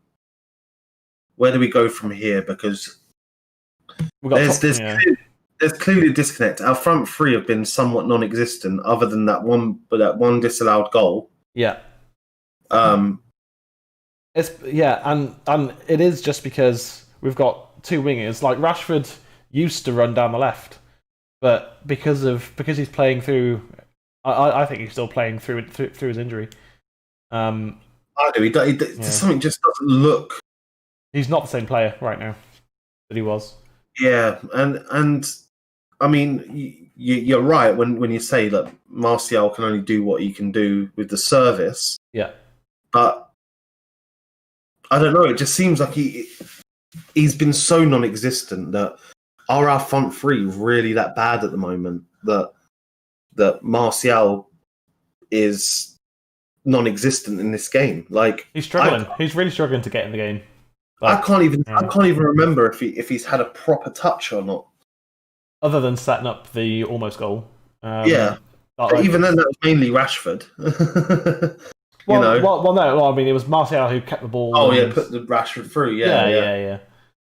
But that's the only thing he's done, and he had to come deep to do it. Whereas, it should be Rashford playing in Martial. That's how it should go. Not that they can't play each other in. Of course they can, but Rashford seems unwilling to just run down that left side, and not that he hasn't been there, but he's always, when he is there, he's got his back to goal and he's playing it back to Shaw. I mean, it was always going to be difficult playing playing against a team that's got 5 at the back. Yeah, true, very true. But Rashford's confidence is very low at the moment. And he scored against Luton, but Luton.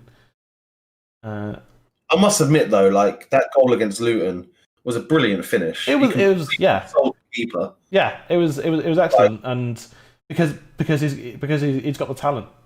That's never been in question, his talent, and he can score goals. And he's one of those players. He's a ball and goal scorer, but just right now he's got zero confidence. And he's playing. All I'm going to say is that if he gets another back injury this season, he's going to be a player that doesn't make it to 30 before retiring. Yeah, his back injury might if he doesn't get a rest at some point this season, it's going to come back, I think, and it could plague him for the rest of his career, and it could ruin his career. Sancho is obviously plays a lot on the right wing, but he's naturally a left winger, isn't he? I don't know. You have to tell I'm me. not mistaken. And if we do get Sancho, I wouldn't be opposed to playing Sancho, Martial, and Greenwood. Yeah. Oh yeah, 100%. And because they can all interchange anyway. There's that. Failing that, what I say we do is for a couple of games. I hate the formation, but to give Rashford a few games break, is to play a 4-1-2-1-2 diamond, and have Greenwood and Martial up top with Donny, Matic, Pogba, and Bruno. Again, it's something that we can do. It's just that Rashford just doesn't. He looks like half the man that he was. Yeah, and I think a lot of it does, as we discussed previously, a lot of it comes down to the fitness staff at United, who are just don't seem to be good enough to handle these players. Or maybe they are good enough, but because we don't have the depth, you can't drop one of your best players. There is that as well. I mean, him and Martial, admittedly, Martial scored no goals from penalties or set pieces last year. Yeah, but they both had the same amount of goals, if I'm not mistaken. Yeah. And so, I think Martial scored 2 more in the end or something. But in the end, maybe. But it's about I think 23 and 25. It was very even. Yeah. Yeah. So it's not playing Rashford. You're probably thinking to yourself, I could lose him getting 23 goals. Do you know what I mean? And 23 goals can amount up to a ridiculous amount of points. Yeah. So I can see the mindset of it, but it's kind of like if you're late for football practice, so and you're a mile away, so you decide to sprint that mile. Then you get to football practice, and football practice is 2 hours, but for the first 45 minutes, you're absolutely fucking shattered. Yeah. It's wouldn't it be better to be 5 minutes late, full of energy, than on time and not be able to pick up until 45 minutes to an hour? It's that's my worry about Rashford. Yeah. The fact is my biggest worry is that why are we having to manage Rashford's injuries when he's so young? That scares me. Well, it's again, as we've said before, I think the injury issues we've had at United over the past sort of decade, it continues, and I think you can only look at the fitness staff, and I don't know who they are myself. I probably should know, but there's just something wrong there. So many players get injured all the time. But that's the thing with Rashford, it's a bit different though. I can understand if we had like a load of like thigh injuries and hamstring injuries, you can say overplaying easily. Yeah. Rashford has had an actual broken back. Yeah, and then like came back pretty quickly actually from that injury. But and then got overplayed because there was no one else. Yeah, and that's what's worrying is that like a back injury is nothing to fuck with, No, it's not. Like I would, and with a back injury, he's probably lost a yard of pace. Yeah. I mean, he was a quick player, so losing a yard of pace isn't too bad now. Mm. Yeah, just as I say, like Rashford just doesn't seem willing to get himself down the line and put the ball into the box. And again, yes, they're playing a back five, and it's harder to break that down, but we've shown that we can do it. So I don't think there's any excuse for that now. Right, second half. Oh yeah, I forgot to. I did forget to do the timer. Oh, did you? Do you forgot to stop? Yeah. So I'll just do another 45 minutes. Yeah, that's fine. I've done the same thing. It's something so simple to remember, but it's so easy to forget. Yeah. And anytime you like now. Put a bit of text above it as well, saying second half, if you can. Yeah. And are you going to blow the whistle anytime this century, ref? Oh, for fuck's sake. There's probably some technical thing happening or something.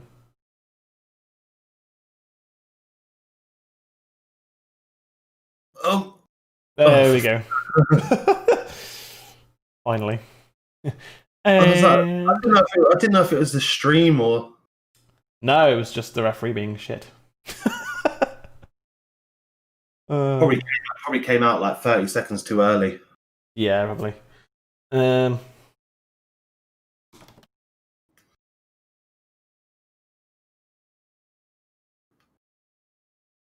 If it keeps doing this buffering, I'm gonna switch up the stream quickly before it gets really into it. Yeah, sound. Because it keeps buffering every like 2 seconds.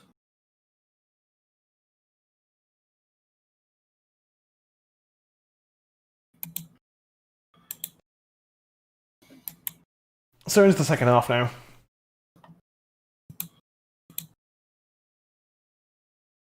1-1 at half time. Penalty to Brighton, and United from a free kick with the ball in. Harry Maguire equalising. Oh, come on, give me one. Please tap this button to continue. Nope. Yeah, I think I'd rather not. Yeah. You're not giving it time to. Oh, there we go. Yeah. It usually loads first time. Yeah. Okay. But if it loads first time, that means if it does this, it means the stream's broken. If it doesn't, then it means it's lagging like really badly. Oh, come on. Fuck off.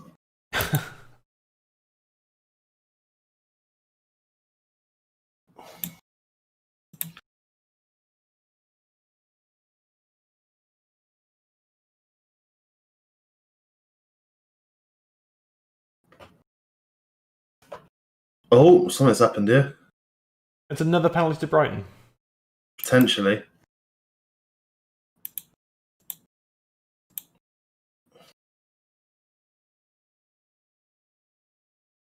They're checking it for a foul. Is that a foul?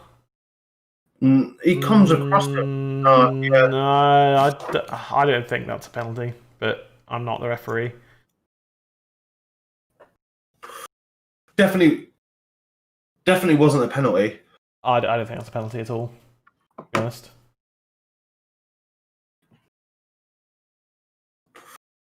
Fuck's sake.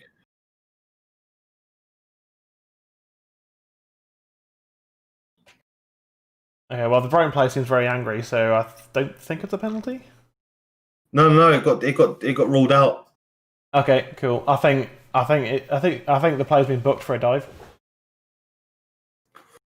Yeah, like Pogba didn't do anything. The player was it looked like he was running up alongside him, and then and then like pushed himself into him to fall over to win a penalty.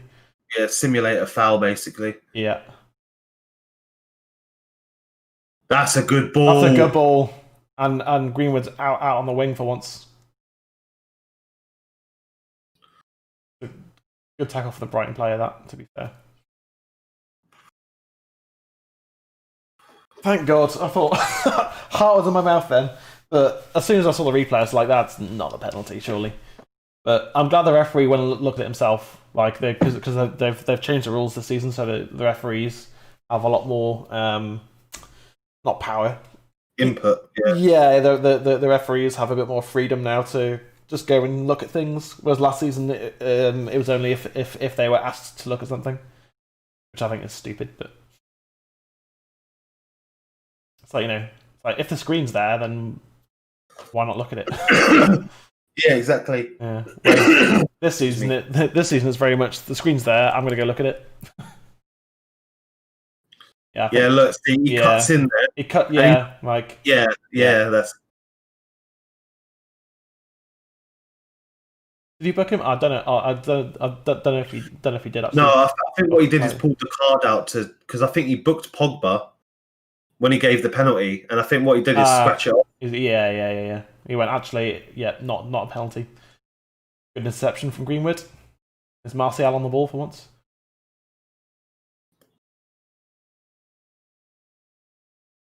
There's Rashford. Go on, Rashford. Go on, Rash lad. Out to Shaw. That's it. Across the box. Good lad. Oh, nice. Back to Shaw again. Oh! Good opportunity, which that was. I don't know if we did everything we could there, but we didn't go to the ball. Rashford let the ball come to him, and that's where the issue came. Yeah, but we did manage to get in behind them. Mm-hmm. Something to do more of. Matic is doing brilliant today. I will say. Yeah, Matic is having a good game. Like, honestly, Matic is not going to start every game this season. Go on, yes, Rashford lad. Is he onside? Yeah, he's onside, isn't he? Yes. If he's onside, that was brilliant. I'm pretty sure he is.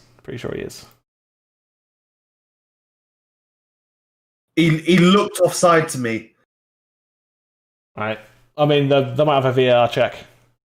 I mean, the scoreline does say 2-1, but yeah. Oh, he's offside, isn't he? Yeah. Yeah. When I see it, I thought it was.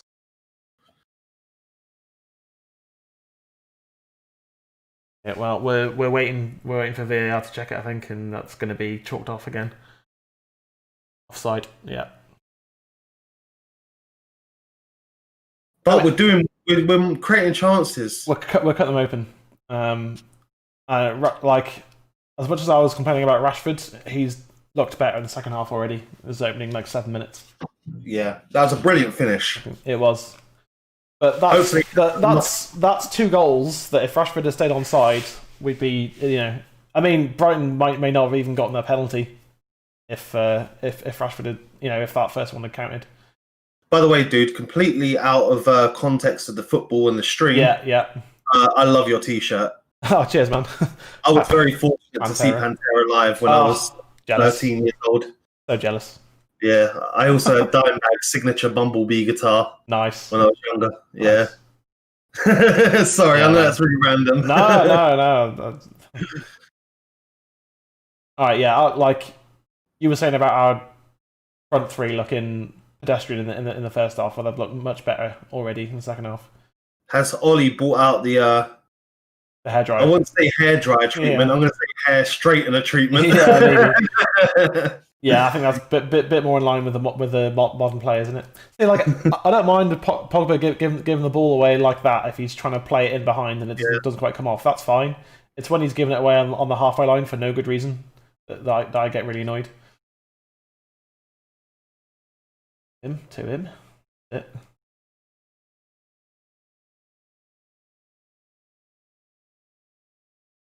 Look at the size difference between Matic and Lamptey. Yeah. Lamptey. Have a pass. Pogba doing a good job. It's all right, Pogba. Keep your head up, lad. What are you doing? Don't freak out. Just defend. Yeah. Good pass, lovely Bruno. ball. Great pass, Bruno. Come on, put it away this time. Lovely. Lovely. Come on, lovely. Rash. Oh, yes! Yes, that's my boy, Marcus. Get in, United. Marcus Rashford with a top quality finish. Yes, lad. That's more like it. Oh, my God, Mark. Oh, my God. He might be feeding kids across the country, but he's just fed me a moment of fucking beauty. Marcus Rashford, proving everybody wrong. Proving me wrong.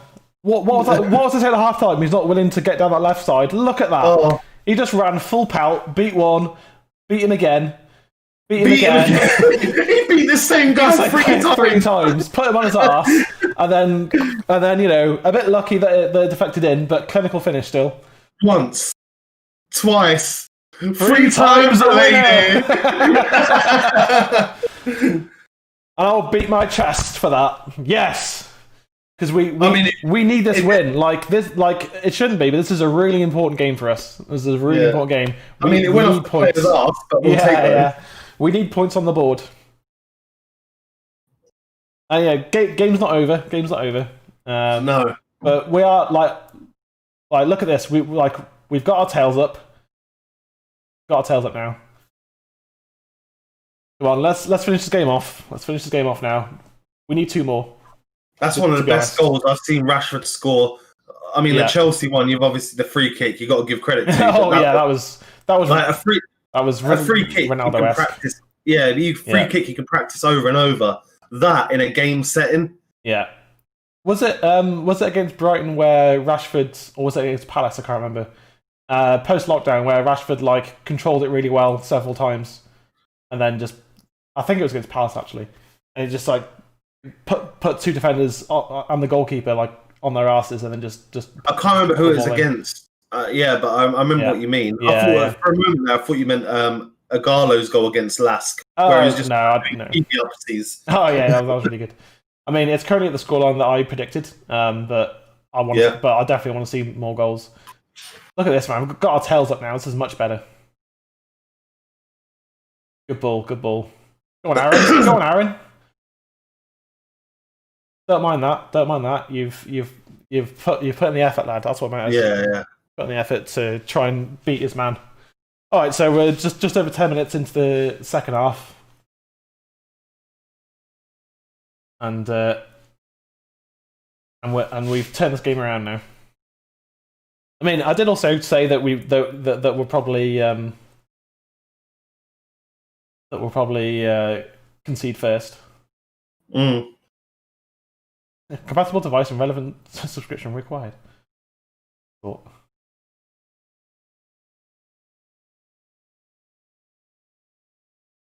Let's get a couple more goals for confidence. Come on. Yeah, we need I think to put the game away, we need at least 1 more goal, if not 2. But just need to keep our focus. Oh, that slowness of that defense. Nope.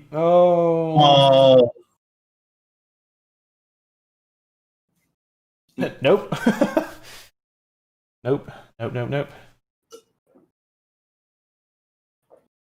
We do seem the lag. We do seem a bit clumsy though this season. Yeah.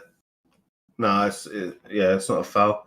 No, I think he's just fallen over, and he's lost his footing. Maguire's lost his shit. Yeah, no, look, he dragged his leg. He did. He tried to get that. Yeah. Which you see that back foot? I will but I will never that's not diving. That's trying to win a foul. There's a very big difference. Yeah, exactly. Yeah, and any top player with assault will try and win a game however they can. It doesn't not matter how you win. It's just that you win.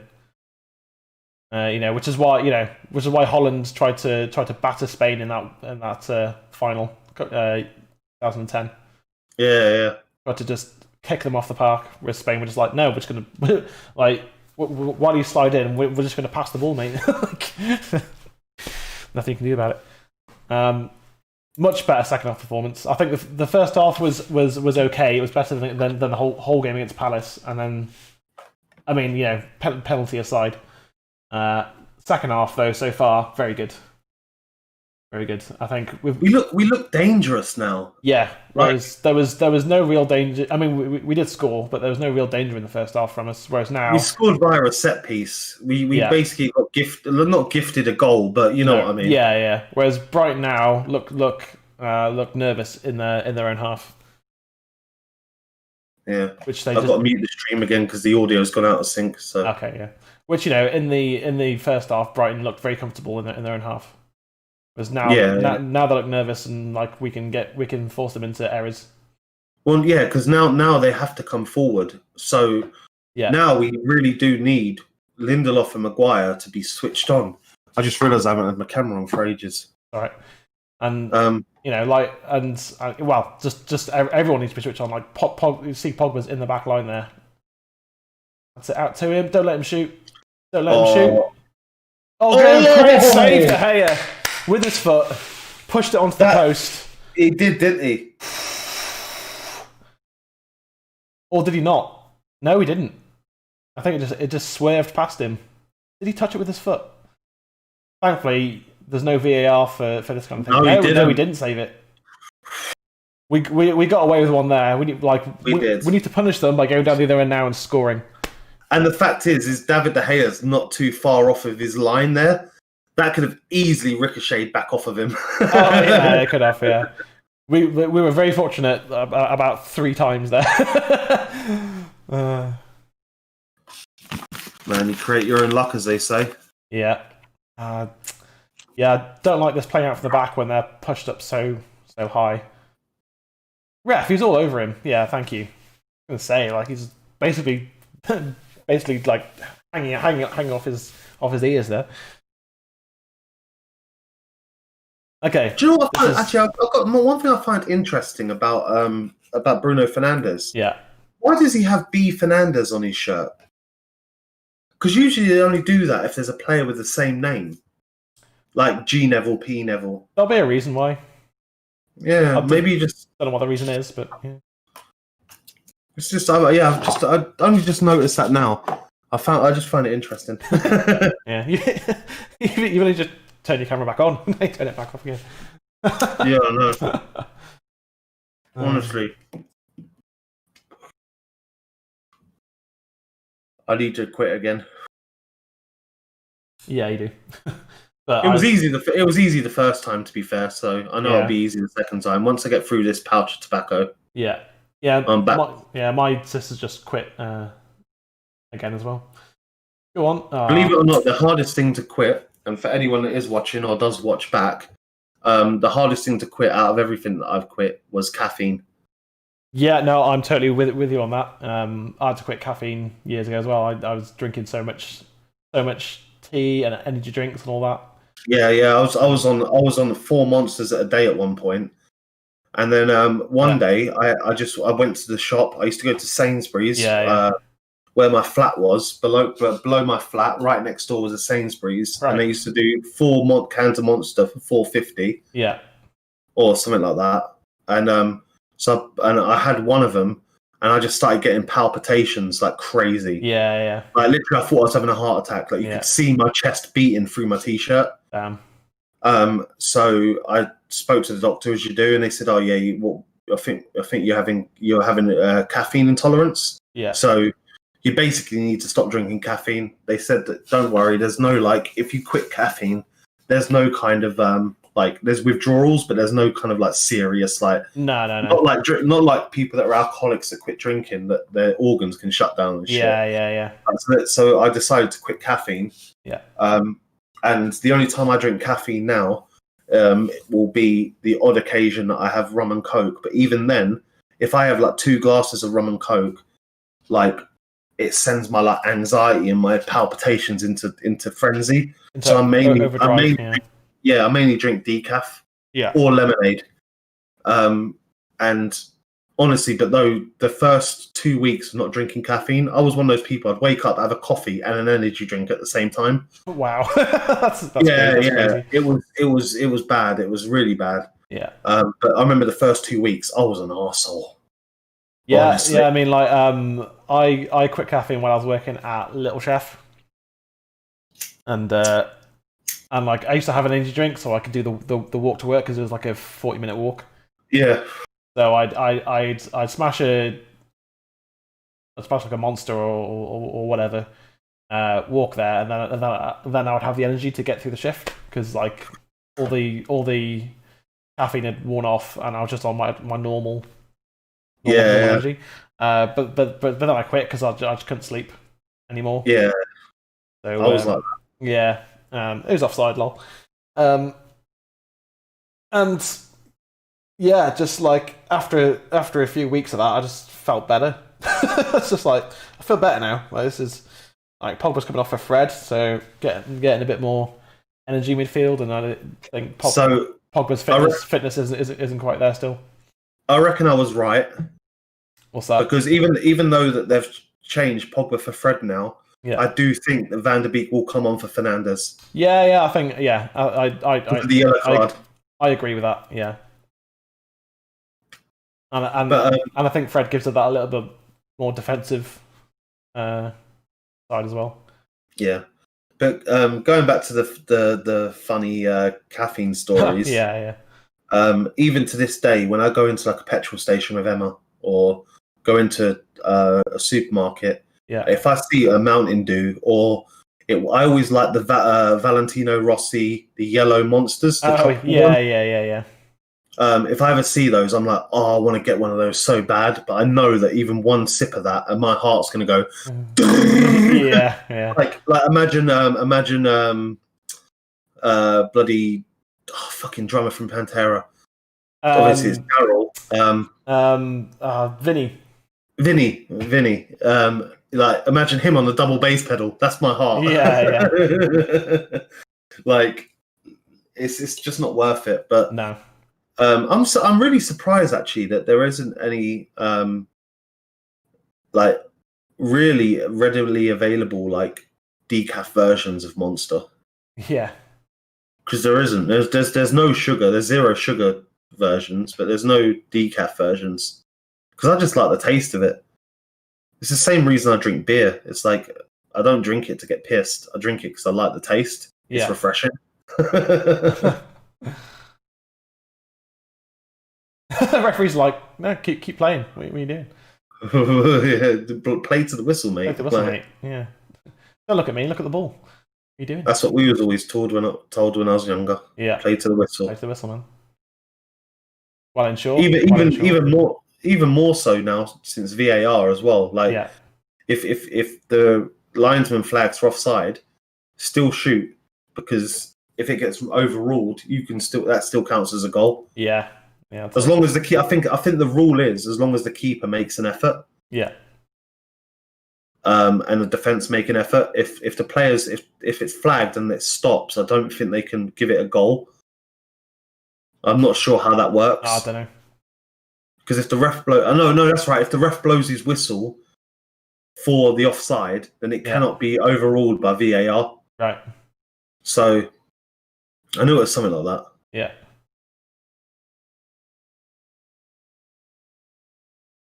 That's the problem with Fred. He's turning. Stop him. Oh, well then.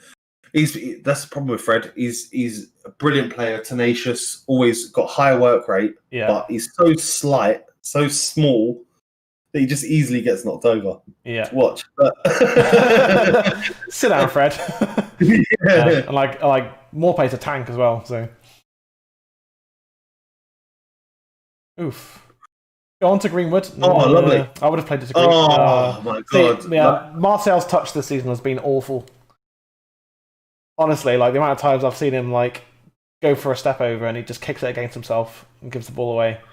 I mean, it must be difficult when I don't know what's happened to him.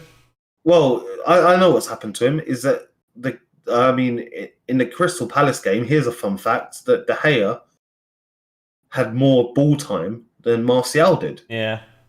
So it's like Yeah, but like last season, like Martial could not see the ball for 20 minutes, and then he'd like jink his way past 3 players and put it in the back of the net.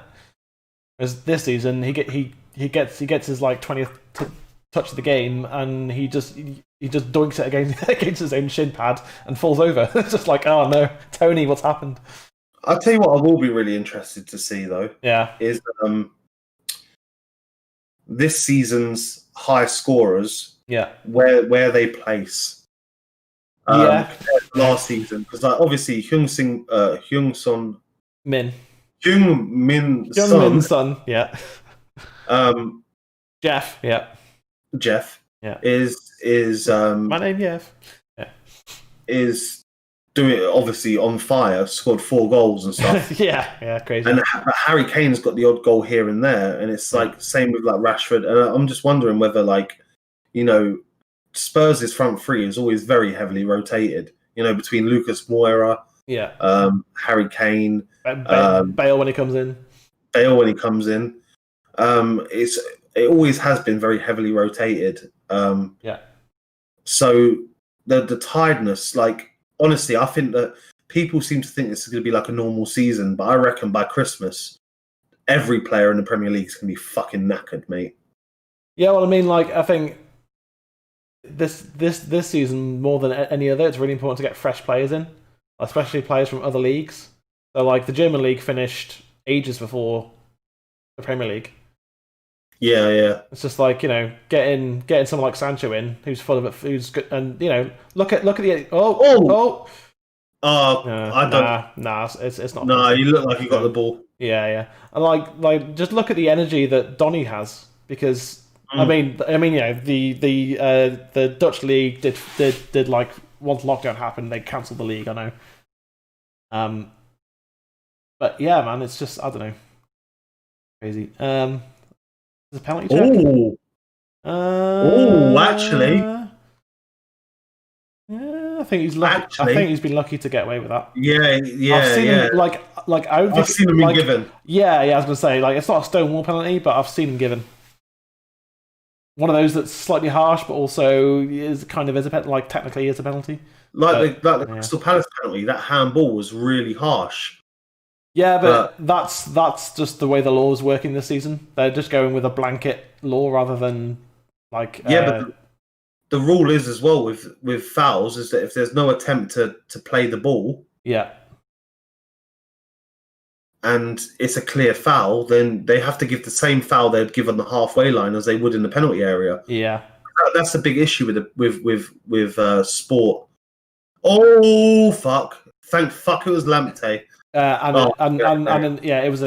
was a foul under here anyway. So I was gonna say thank fuck, like if that wouldn't have been given as a foul, thank fuck that was Lamptey at the back post. He was like 4'11" or whatever he is. Yeah, and like. Sure. Yeah. He jumped as high as he could, and he's still like 2 foot off the ball. Yeah. No, not even close. But with fouls back in the day, obviously before VAR and that, it's like you noticed that there'd be fouls, and it would be like, yeah, that was a foul, but it's not enough to give a penalty. Yeah. It's like that should never have been a thing. No. If it's a foul at the halfway line, it should be a foul in the box. Yeah. Yeah, I've always thought that as well, but it's all very complicated and whatever. And basically, this season's interpretation of the rule is it doesn't even matter about like the movement of your hand anymore. It's just if the ball touches your hand in the penalty area, it's a penalty. That's it now. Doesn't matter intent or movement or distance even. I mean, you know, I think I think the rule is literally. Oh dear, that's not a good clearance. I think like unless it's literally like half a yard and you can't literally and your hands by your side. I think that's not a penalty. But see, yeah, even then that Lindelof one though is that they should factor movement in because as you can tell by that he's running like people do this when they run. But or Raheem Sterling who does this. Yeah, Sterling who does this when he's running. like a T-Rex. He's like, he's like a T-Rex Zoidberg type thing. I don't know what's going on with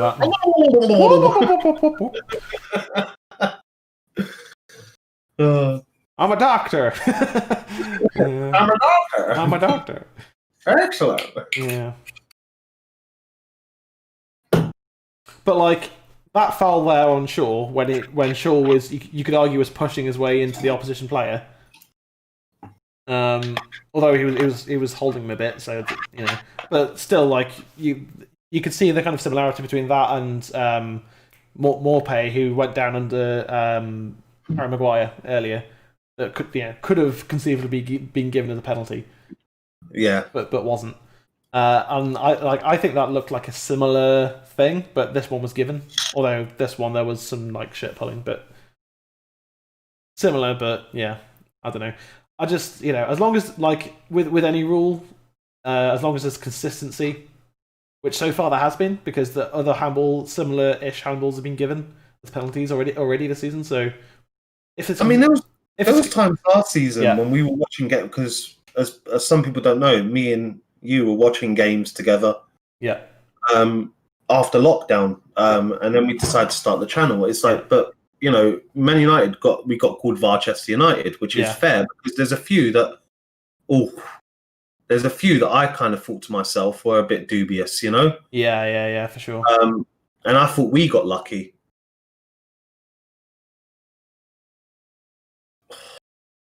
That was. I see what he was doing there. I was hoping he'd go for a shot, but it was just a bit caught under him there. Yeah. Why Shaw has just like janked that out for a throw, and I don't know. But and I don't like that. I don't like that. Rashford pointing to the guy to his left, or Matic pointing to the guy to his left. Like, one of you go to him. Like, yeah. Wallen Maguire, good lad. Blockhead. Yeah, he is. He's blockhead, but he gets his head on the ball, so I don't mind him being a bit of a blockhead. I tell you what, one of the best goals I've seen is his goal against Tranmere. That was crazy, and he tried to do the same thing in the cup. In the oh no! I thought that I thought that was in. I thought that was roof of the net. I thought it was roof of the net, but we've been very lucky.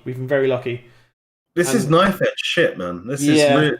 Well, they're very good at weirdly exposing our right hand side. Like we've got Wan-Bissaka there, and he's just not defensively there today. Like I did say pre-game that I was a bit concerned about Wan-Bissaka's defensive form. Yeah. And he keeps getting exposed at the moment by Brighton. Again, another player that's so young as well, and he's probably been one of our most consistent. Yeah. Oh, it's a good try, but really start too early, I think. We've been very lucky. They've hit the woodwork twice now. We just need to keep that, but we need to score another goal. We definitely need to score another goal now. Like it's getting very squeaky bum time, isn't it? Yeah, I mean, we need to get control of the game. We need Matic for some reason. Like our attack's been on fire, but Matic has been non-existent now. Yeah, I think maybe his energy levels have gone. I think maybe you put Fred into that defensive midfield role and bring Donny on for Matic or something. Maybe, I don't know. Yeah, see, again, if Pogba was the one on the yellow, I'd be like, do you know what? Like, if he got sent off, yeah, it's like we could survive without Pogba. I don't know if we survive without Bruno. That's why I want Bruno to come off soon. Yeah, and I think for the last sort of 10 minutes, Bruno's gonna come off. Plus, Donny's got such energy as well. Yeah.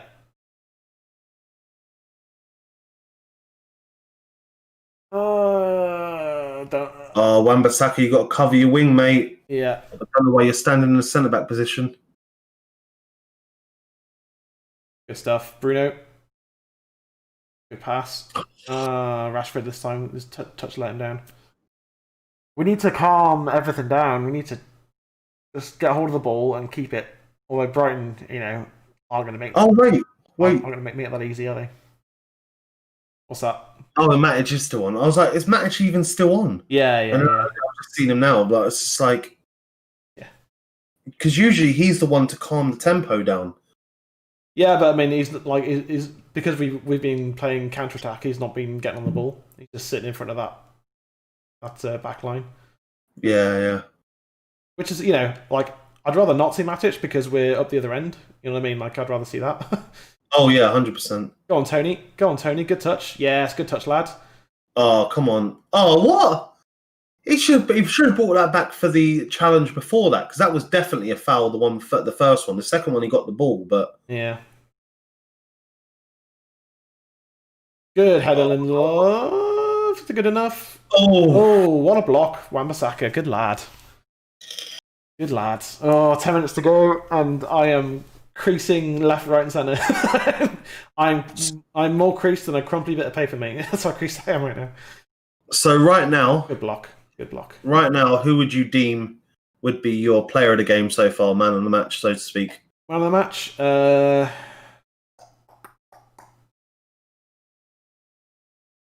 I'm thinking.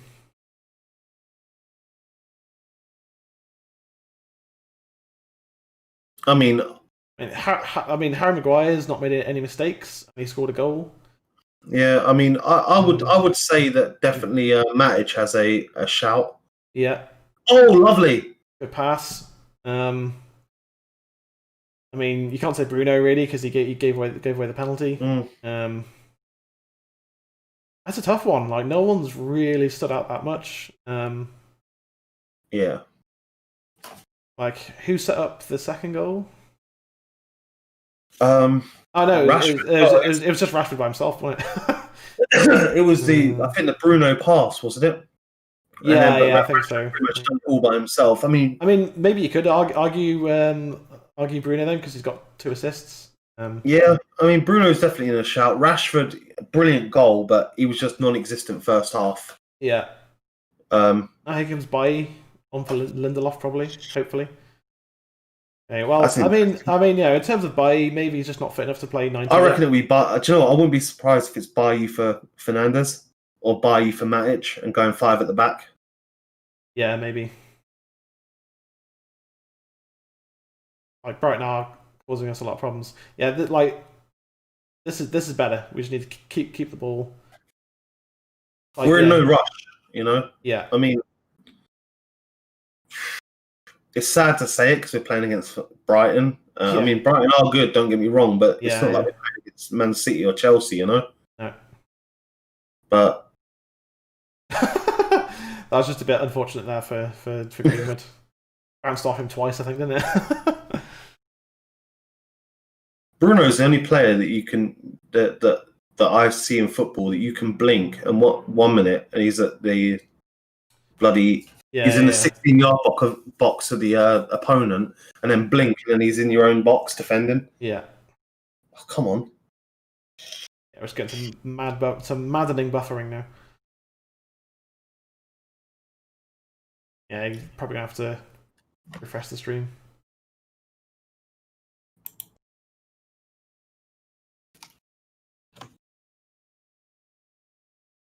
There we go. Eyes, come on. Yeah, Bailly for Greenwood. Bailly for Greenwood. Yeah, so they're going 5 at the back. 5 at the back.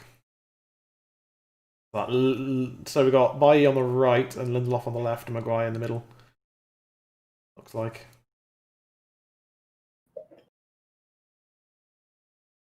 Greenwood has been a bit disappointing today, I must admit. Yeah, but it's his first start of the season, isn't it? So, yeah.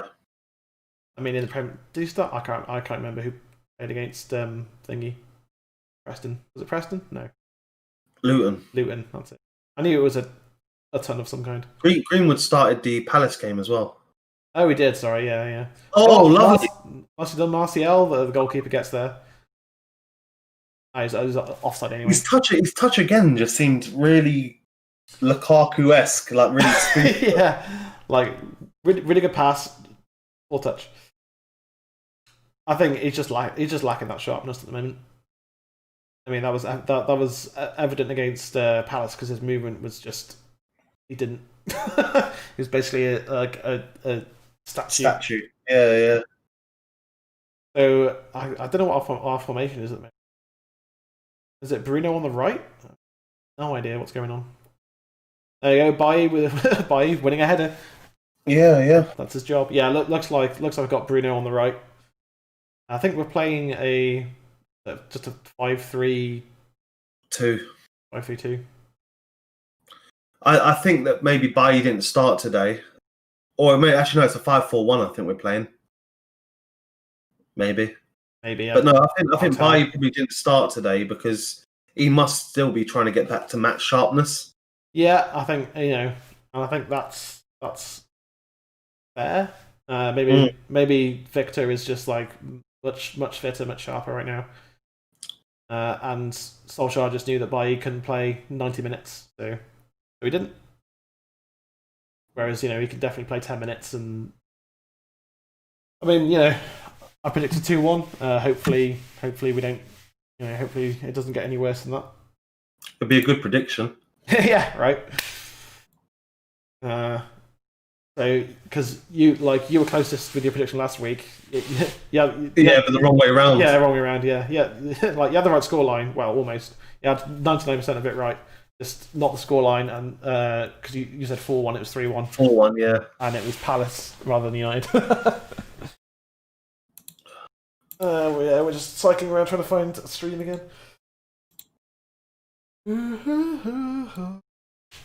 Shit, all the streams seem to be like down. To be fair, the one I had for the Luton game, although that I don't think that was on Sky Sports, so maybe that's more the issue.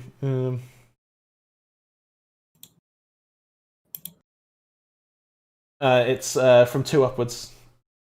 One is it's from link 2 upwards. Because link 1 on that is always always thingy. It's always an ad. Yeah, it's always a like Bet365 or whatever. Oh, I'll close the whole thing. It's going well. I'll just keep an eye on Sky Sports right now. Okay. Brighton had a chance, but he shanked it over the bar. On another day, Brighton might have had 4 or 5. Yep, they might have, but they didn't. You'll have to like re-share the. Oh, did it close the whole thing? It did, yeah.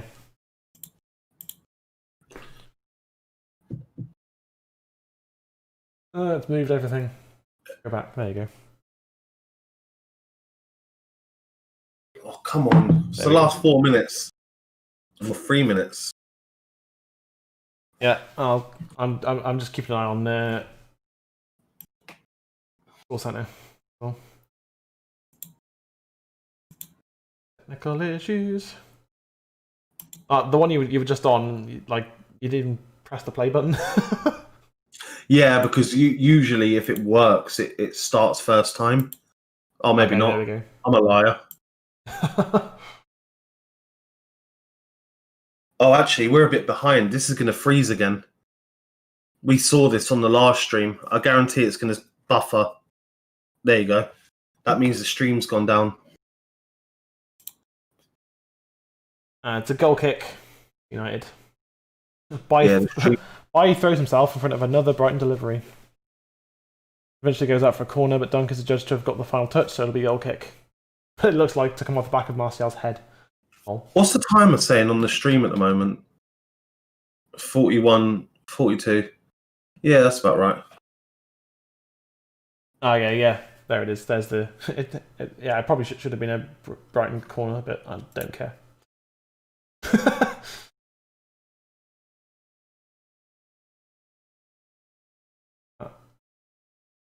Yeah, definitely came off Martial there, but we'll take it. We'll take a goal kick right now. Yeah, Yeah, we're just playing long balls now. Like we're just not risking playing, trying to play up front from the back. Interesting. We haven't seen Donny. Yeah, I think there'll probably be a reason for that. We weren't defensive. Yeah, that's it. We're defensive and. Oh, what was that about? Bit of afters there. Yeah, a bit about your mother. Yeah, as my granddad used to say. Yeah. Referee just telling Morpay to calm down.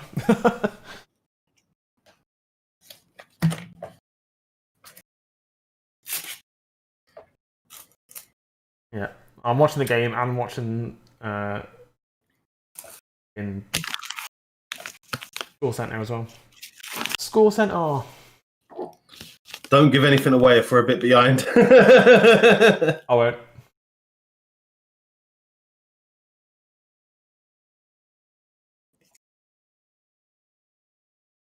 Oh, we were lucky again there because 2 Brighton players got up it's a free kick anyway. I'll tell you what, we're in the 89th minute. I'm going to go, my man of the match, I'm actually going to go with Maguire. Yeah, okay. Yeah.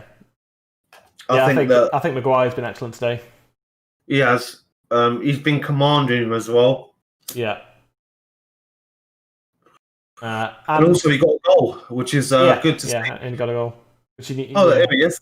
Here's Donny. Yeah, Martial off, Van der Beek on. Just filling up our midfield. Oh, he don't look happy. Well, he'll just not be happy with his performance because he had so many opportunities, and the one time it came off, it was Rashford was offside.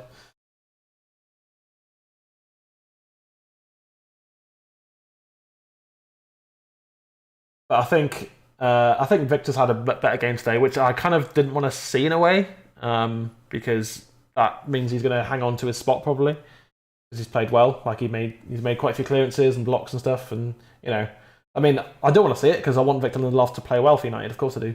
Yeah. But I think it's bad for Bailly, and I prefer Bailly. I think Bailly's better, like marginally better than Lindelof, and he's better alongside Maguire than Lindelof will be. 5 minutes. If Bailly can stay fit, though, he's got a crucial part in our season. He does. So he just has to understand that, and hopefully he does. I mean, otherwise he would have left a long time ago, Yeah, we've got 5 minutes of added time. Donny's onside, it looks like. Go on, Donny. Good lad. Go on, Shaw. Looks like Rashford's the lone striker now.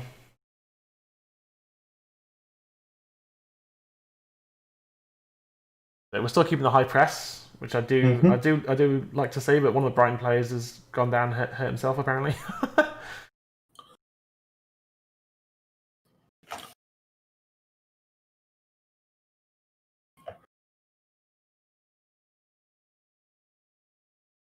Hey, Leon.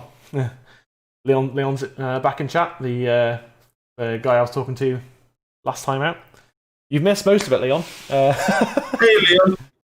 Welcome. Leon, you'll see Jay in a minute once he's finished his cigarette.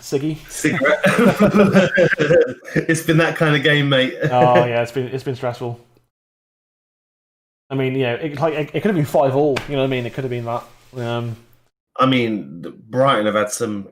They've had what, 3 off of the woodwork. Yeah, well, 2, and 1 wet. Like I think 2.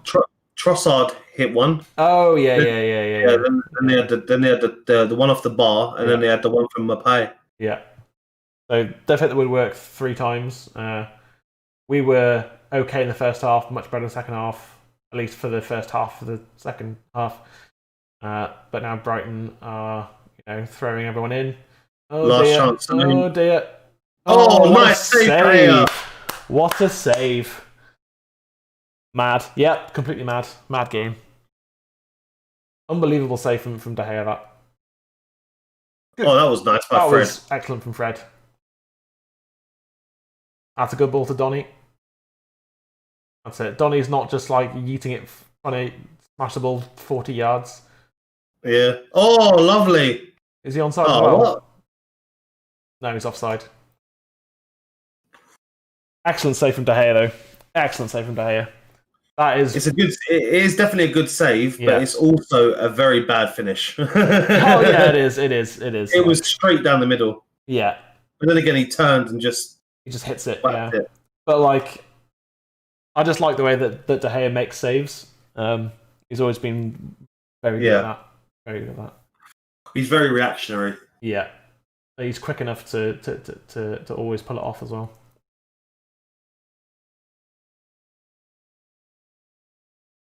Oh, it is squeaky bum time still. It is. There's Jay. There we go.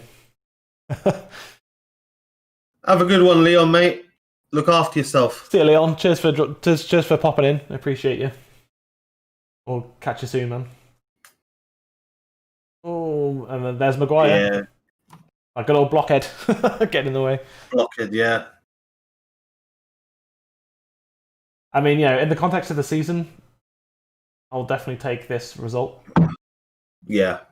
Kind of against a good Brighton team. Who, one thing I was meant to say in the build-up was that they haven't conceded a goal in 3 games. Yeah. And they've always scored more than 2. So if it stays like this, I'll take it. Yeah. Less than a minute left. Nicely well out. Well out by Victor. I think Victor's had a very good game actually.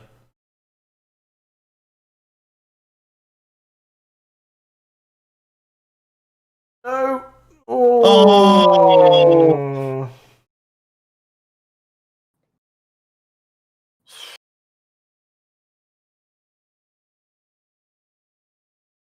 And that's our season. That's our season, I think, done already. Oh. We needed a win. We needed a win today. How that bounced before a header, I don't know.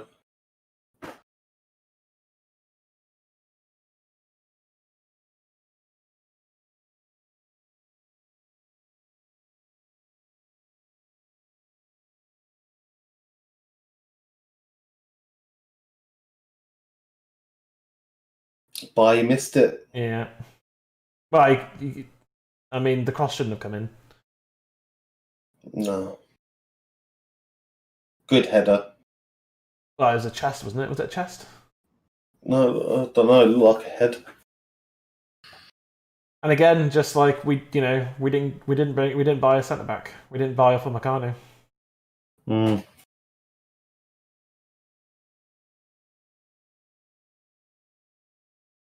And now it feels like a defeat. I mean,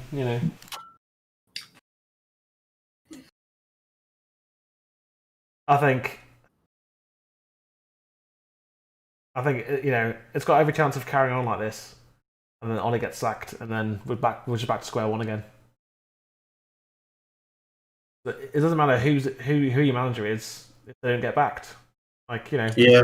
Like we had Jose. Oh, come on. We had Jose. We've got a corner. One of the best managers of the past 2 decades, and he can get it done because he wasn't backed. We have a corner. I know. Come on. Like Jose's final summer when we should have spent big. We bought in Fred and Maguire. We bought in Fred and I can't believe the referee's blown the whistle there.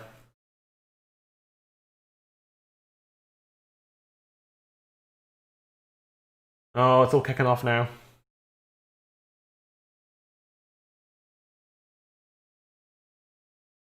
What's this, a penalty? Oh wait, is this what's happened?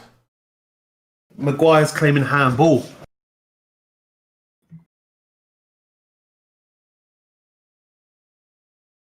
Yeah. Oh. They have to give that. They have to.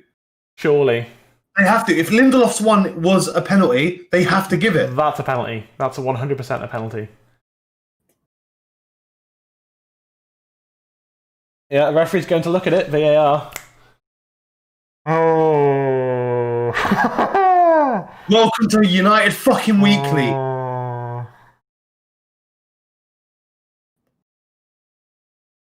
That's a penalty.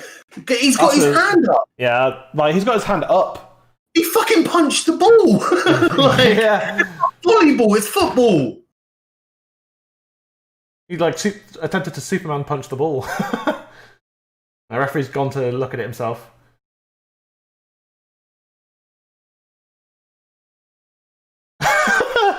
Oh, I can't. I'm having a heart attack, mate. Like, this is ridiculous. Yes! Penalty! I can't, mate. I can't. Wait. Has he actually given it? Oh, I've locked my headphone out. Decision penalty. Yeah. Come on, Bruno, bottom corner, 3-2. Come on. I'm gonna have a heart attack, mate. Between now and the penalty. Mate, honestly. Between now and the penalty being taken. That's what's gonna happen. Tell you what, right? If we score, I'll do a shot. If we don't score, I'll do a fucking double shot. Alright, I'm not gonna say anything. Let's not say anything. Let's just watch what happens. Yeah, let's just watch. Let's just never talk again for the rest of our life.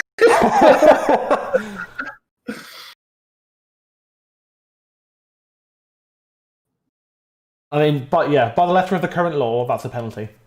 And actually, by the letter of the law last season and the season before that, and season before, it's a penalty. He punched the ball. He's punched the ball. Yeah. He's tried to be Roman Reigns and Superman punch the ball. Like, the keeper's trying to, but Bruno's cool as a customer. I know. I just still can't watch. If this was 2-1 still, it's a penalty. It's just gravy. But game over. Yeah.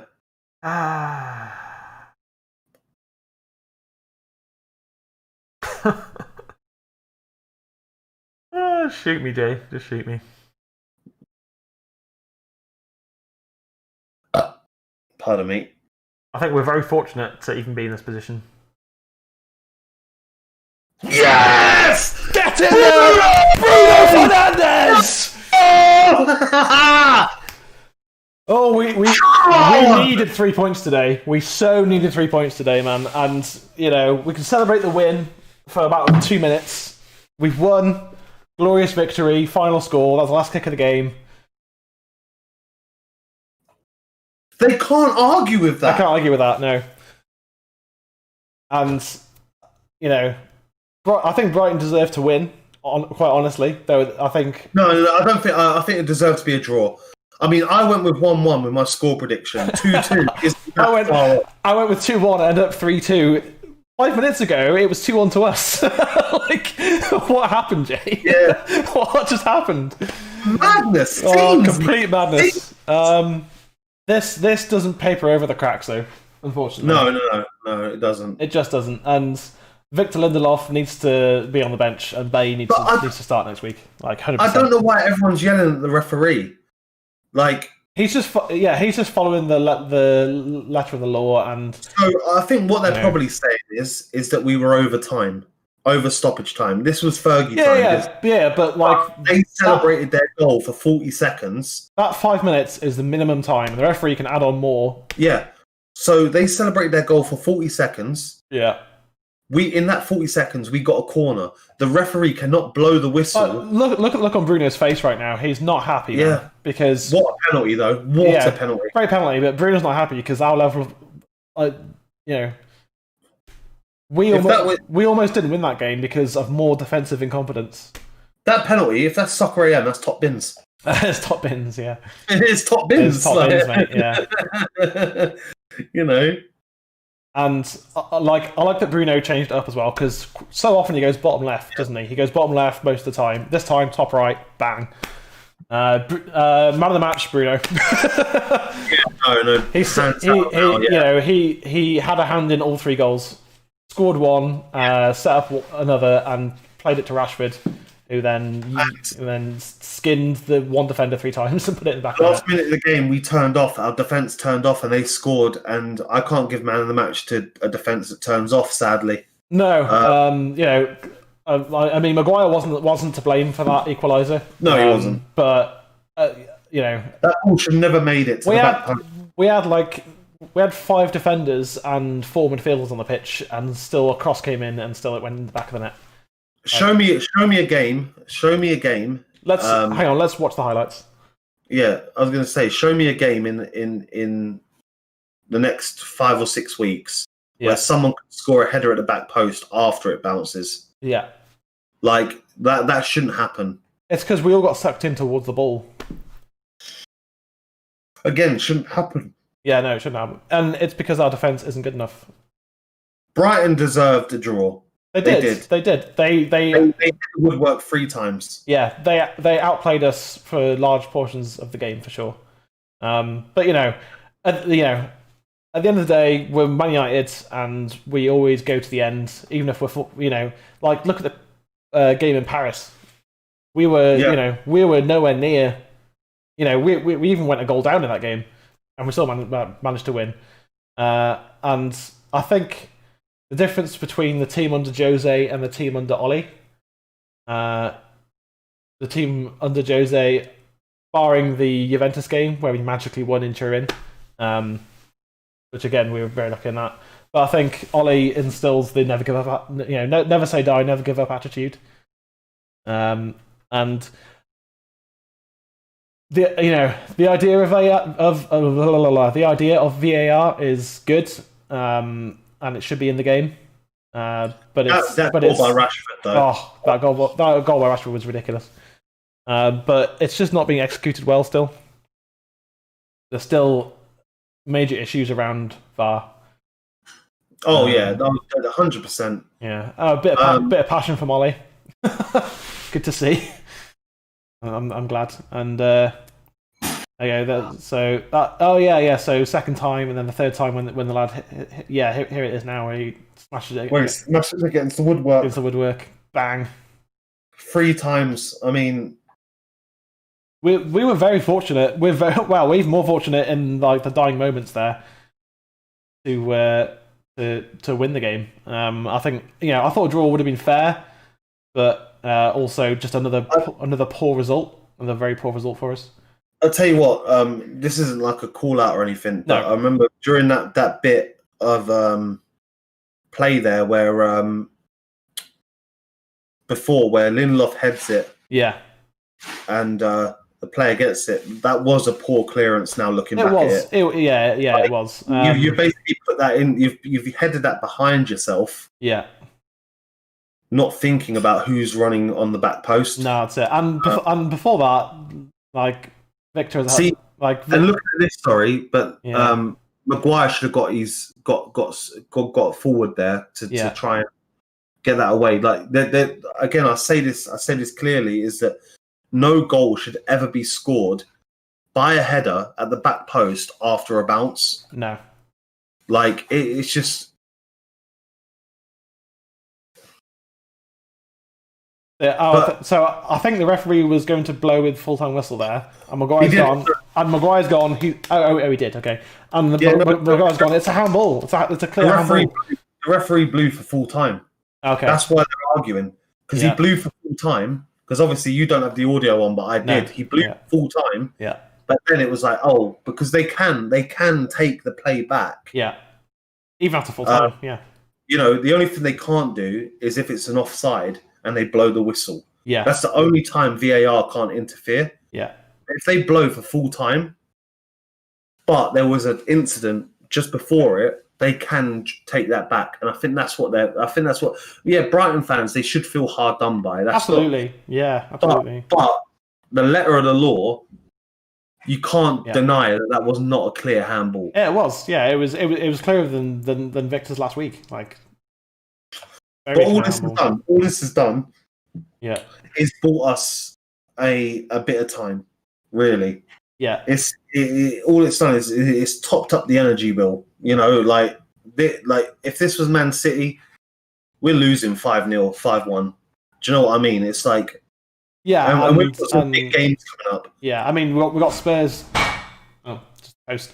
We got Spurs next week. That's going to be a real test. But again, I think our fitness will be much better again next week. I think we'll be because we would have had then 3 full weeks of training. And game time. And if we play Victor again against Spurs, I think we should because Kane and Son both have pace. And Victor and Harry, they're both individually good defenders, but they need what a win. Exactly. Hello, Kylers. What a win, indeed, my friend. What a win. Yeah, what a win. Honestly, like, crazy 5 minutes. Crazy 5 minutes. Yeah, well, crazy 30 seconds, really. Yeah. Well, I was just about done with the whole season already. I was just like, great. So we got beat at home by Palace again, and then threw away 3 points. But then we get a Stonewall penalty. Because it was, with how the rules are interpreted for this season, if the ball touches your hand as a defender in the penalty area, it's a penalty. It's just simple. And if we wouldn't have got that penalty, considering we got the one we did, on against Crystal Palace against us, then I would not have been happy. But it's good to see that consistency. Who do you support then, Kylers? What's your team? Are you a Man U fan? Is that why you're here? Hopefully. Yeah, no worries, man. Because so far we've had a Bayern Munich fan, a Liverpool fan, and a Man United fan. There we go. United all the way. Good stuff. Crazy game. We could have lost. It could have been 5-1. But we rode our luck in the way that we tend to. But I think it was a much improved compared to the last week against Palace. We were much better. I think we were really, we were competing all over the pitch. We had the high press going. I think Brighton were unfortunate to come away with nothing in the end. But I think they're going to be a very good team this season. And our man of the match has been Bruno. Did you have a different man of the match? Who did you think played best in a United shirt? Also, of course, if you like our content, just drop a like, drop a sub, bottom right. We're going to be here for every game of the season. There's me and Jay and Jess as well. Currently, me and Jay do the watchalongs, and Jess is going to join in for for the weekend previews and stuff. And once the United women's team starts playing again, we're going to be doing watchalongs for those as well. But it's going to be an interesting season, that's for sure. We definitely need to bring in Sancho because he'll just raise everyone's game. He'll kind of bring everyone up, bring everyone forwards, bring up the energy levels. And I didn't even, I did not even stop doing that either. So just give me a sec. I'm just going to update the scoreline because I haven't done that. So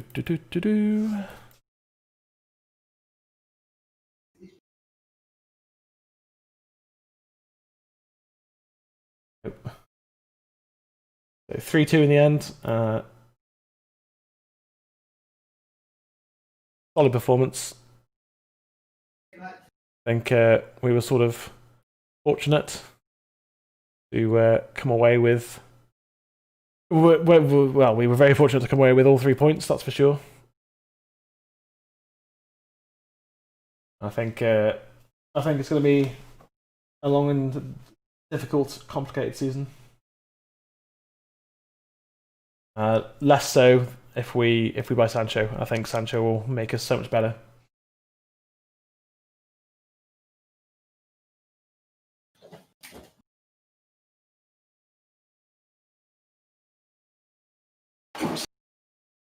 I'm just waiting for Jay to come back, and he's back now. Hey, I'm back. Hey. So I just updated the scoreline because obviously I forgot to after the crazy end. Yeah. The match, but it's been updated now. We have some good clips to share on Twitter, by the way. So if you haven't followed us, it's United_Weekly. I'm going to cut some of the clips from the game. Especially, I think that a good clip would be when Marcus Rashford scored. Yeah, for sure. And I claim that you're feeding children, and now you're feeding me with glory. I think that was a brilliant bit of colour commentary there. I love it. Yeah. But no, I'm so pleased. Yeah, it's. I mean, coming into the weekend, obviously we've both got like some personal stuff going on right now. And I had some good news yesterday, and then United winning, it just brings the whole weekend up. Like last weekend was like got excited for the season and then got thumped at home by Palace. It was just all down in the dumps and that. But now we can enjoy 3 points. Go on. On the live stream, congratulations, Mr. MA. Yeah, I need to change a few things online now. Right? MA. Yeah, well, I'm due to renew my passport in 2022. So, mate, you got your letters, and I'll tell you what, I'm gonna gift you with another certification of being a fantastic host, and I appreciate that. I love doing this channel with you. It's so much fun, man. It's so much fun. Is. Especially on days like this when there's drama, there's energy. It's a mental game as well. Yeah, like literally. I mean, if we were monetized on YouTube, pretty sure we'd be demonetized. So much swearing. Oh yeah, definitely. But okay, do you want to go through the match ratings then? Match ratings? Yeah, so like for the player ratings, yeah. De Gea, we'll start with De Gea. I'll just start with mine. I'm gonna give De Gea 7 out of 10. Yeah, I'm gonna go 7. He made a couple of crucial saves. He didn't have too much to do. You could argue there's a few times he flapped in the box a bit, punched rather than caught. Yeah, but I think 7's fair. Yeah, which like it annoys me on FIFA because he keeps flapping at the ball every time I play in my running out career. But actually, it's realistic because that's what he does. He flaps.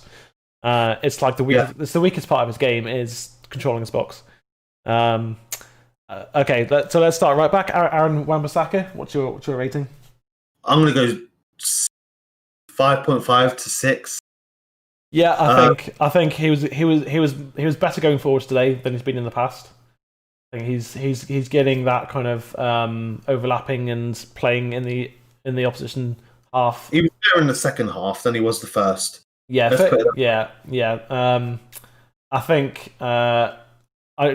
I think he's lacking a bit of fitness still, and he wasn't anywhere near as convincing defensively as he should be, and he has been.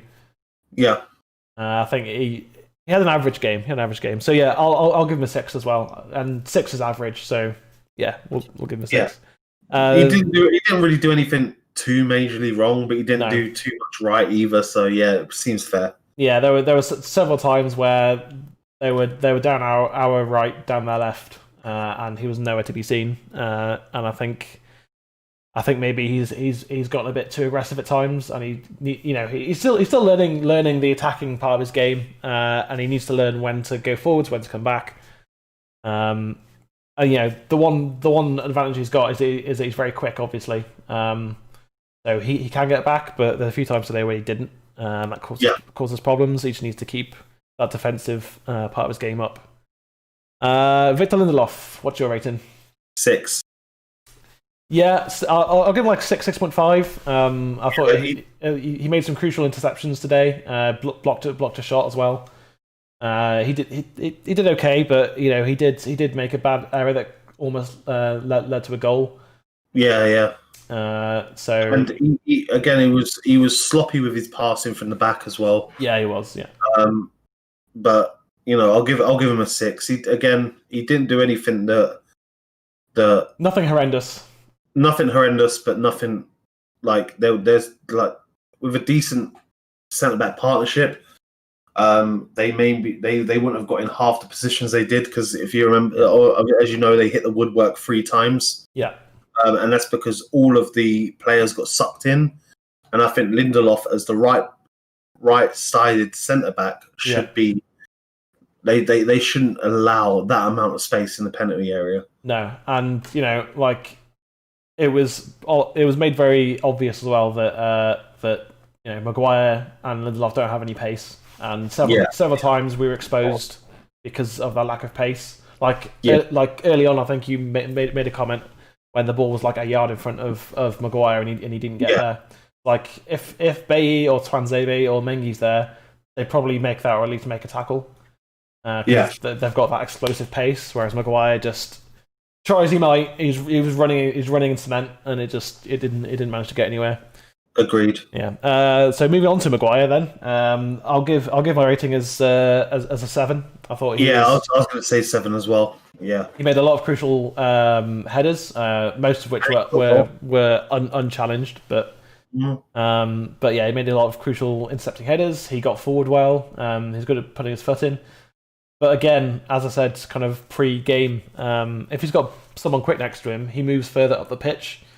So yeah, that in turn pushes Brighton back. Yeah. Whereas today he wasn't. And that's partly because he doesn't have the pace behind him, so he can't.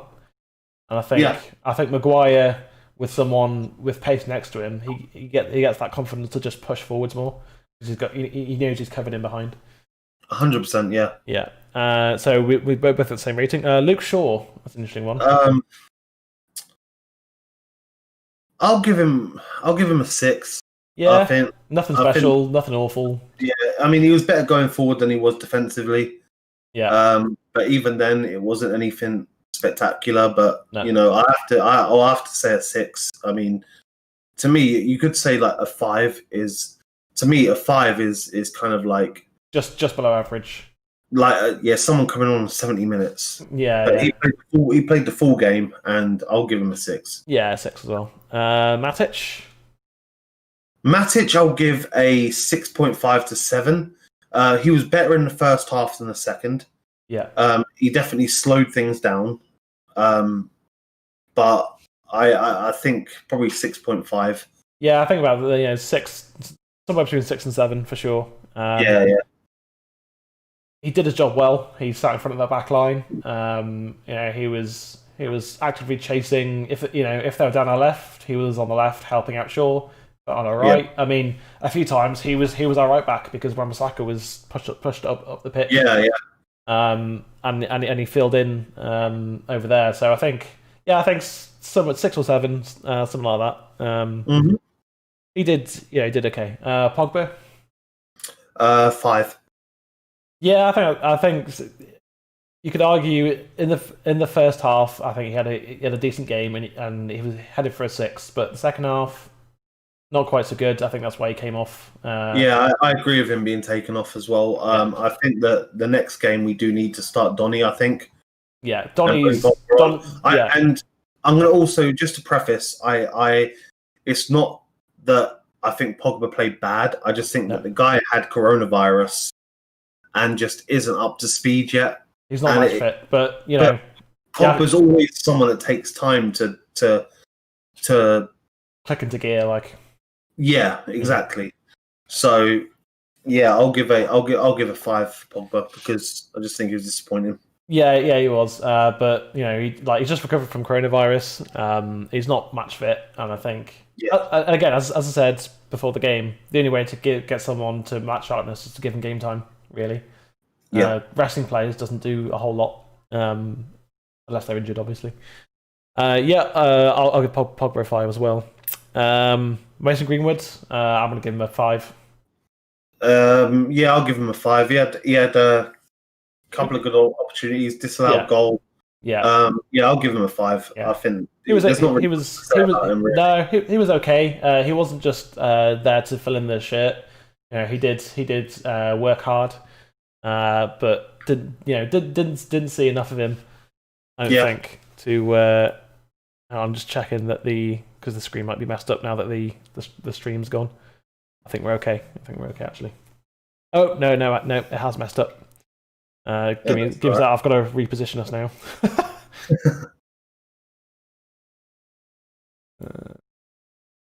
Sorry, I should have left it open. No, it's all right. It's all right. Oh, come on. You're not going to let me... Not let me... Oh, that's the wrong one, that's why. That's maybe why. Is it that one? Hang on. Tell you what I'll do. Oh no, that's just gonna... Oh, this is annoying. There we go. Got it now. There we go. Fix that. That one's you. There we go. Hey, we're back. Right. Oh, except that's above that one. I need to change that. Sliver of pizza. They're in there. Oh, I see what's happening. Maybe that's being very annoying. No, not what I wanted. There we go. Right. And we're back. Okay. Oh, that was fun. Okay. Yeah, not a whole lot to say about Mason Greenwood. He was fine. Nothing special, as I say. So yeah, Bruno Fernandes. Bruno Fernandes gets my highest rating of the day, and I'm going to give him an 8. Yeah, totally agree with. I think we're going to agree on most of this. Yes, he gave away a penalty, but he made up for it by setting up 2 goals. Yep. And he had a play in all 3 as well. Yeah, he had a play in all 3, and obviously scoring the winning goal, which was a bit fortunate that we got the penalty, but it was the correct decision. 8 out of 10. Match as well, I think. And and like I see a lot of Wayne Rooney in Bruno, like just always working hard, always defending. Like he's a box to box attacking midfielder. Him giving the penalty away as well. I don't think that was entirely his fault, because, like I said when it happened, Shaw should have been there. Yeah, not Bruno. Yeah, exactly. Bruno is not a defender. No. Bruno doesn't train every day in his tackling like a defender would, going through the defensive drills. No. And, we have to give him credit, because we have said the reason we are upset with Lindelof and Maguire is they back off. He didn't back off, and sadly he conceded a penalty. Yeah. Yes, it was very rash. Yeah. But at least he was making an attempt to fight for the badge. Yeah, that's it. Exactly. So I'm not gonna berate him for giving away a penalty, because if he was a centre back, then I'd be like, what the fuck are you doing? That's a ridiculous challenge. Yeah. He's been our best player since he arrived. Oh yeah, 100%. 100%. He is Mr. Manchester United right now. Yeah. Oh, he is. Yeah. Rashford, I'll give a 7. Yeah, same. Very quiet first half, but excellent second half performance. Yeah, and that goal was just. Yeah, he just showed his quality there. For someone that people think, and myself included, lacks confidence. He's still got the ability to deceive a defender, the same defender, 3 times. And sit him on his arse and then finish. And then finish. I mean, a little bit of luck with the ball came off the defender into the back of the net. Don't care. He all he can do is strike the ball and hit it at goal, and it ended up at the back of the net. That's fine. That's Rashford's second of the season, I think. And we'll come to Martial in a second. But I think Rashford, if he can get through his injury, and so he's clean, and he's not injured, he's no longer injured anymore. If he can get through to that point, and stay fit and score goals, he's going to be one of our key players this season. It looks like. Oh yeah, 100%. Because Martial is not in form right now. My rating for Martial, 3 out of 10. See, I was going to say 2, but I'll go with 3. Yeah, because he did show that he's got the quality, but he's not sharp. He's not. He looks fit. He looks fit. He's just not sharp. His first touch was dreadful. Yeah, and that's the thing. Is that when he wasn't getting service in the first half, and I understand that. But in the second half, when he had the ball come to his feet a few times, he had a fucking Lukaku spoonfoot touch. Yeah. It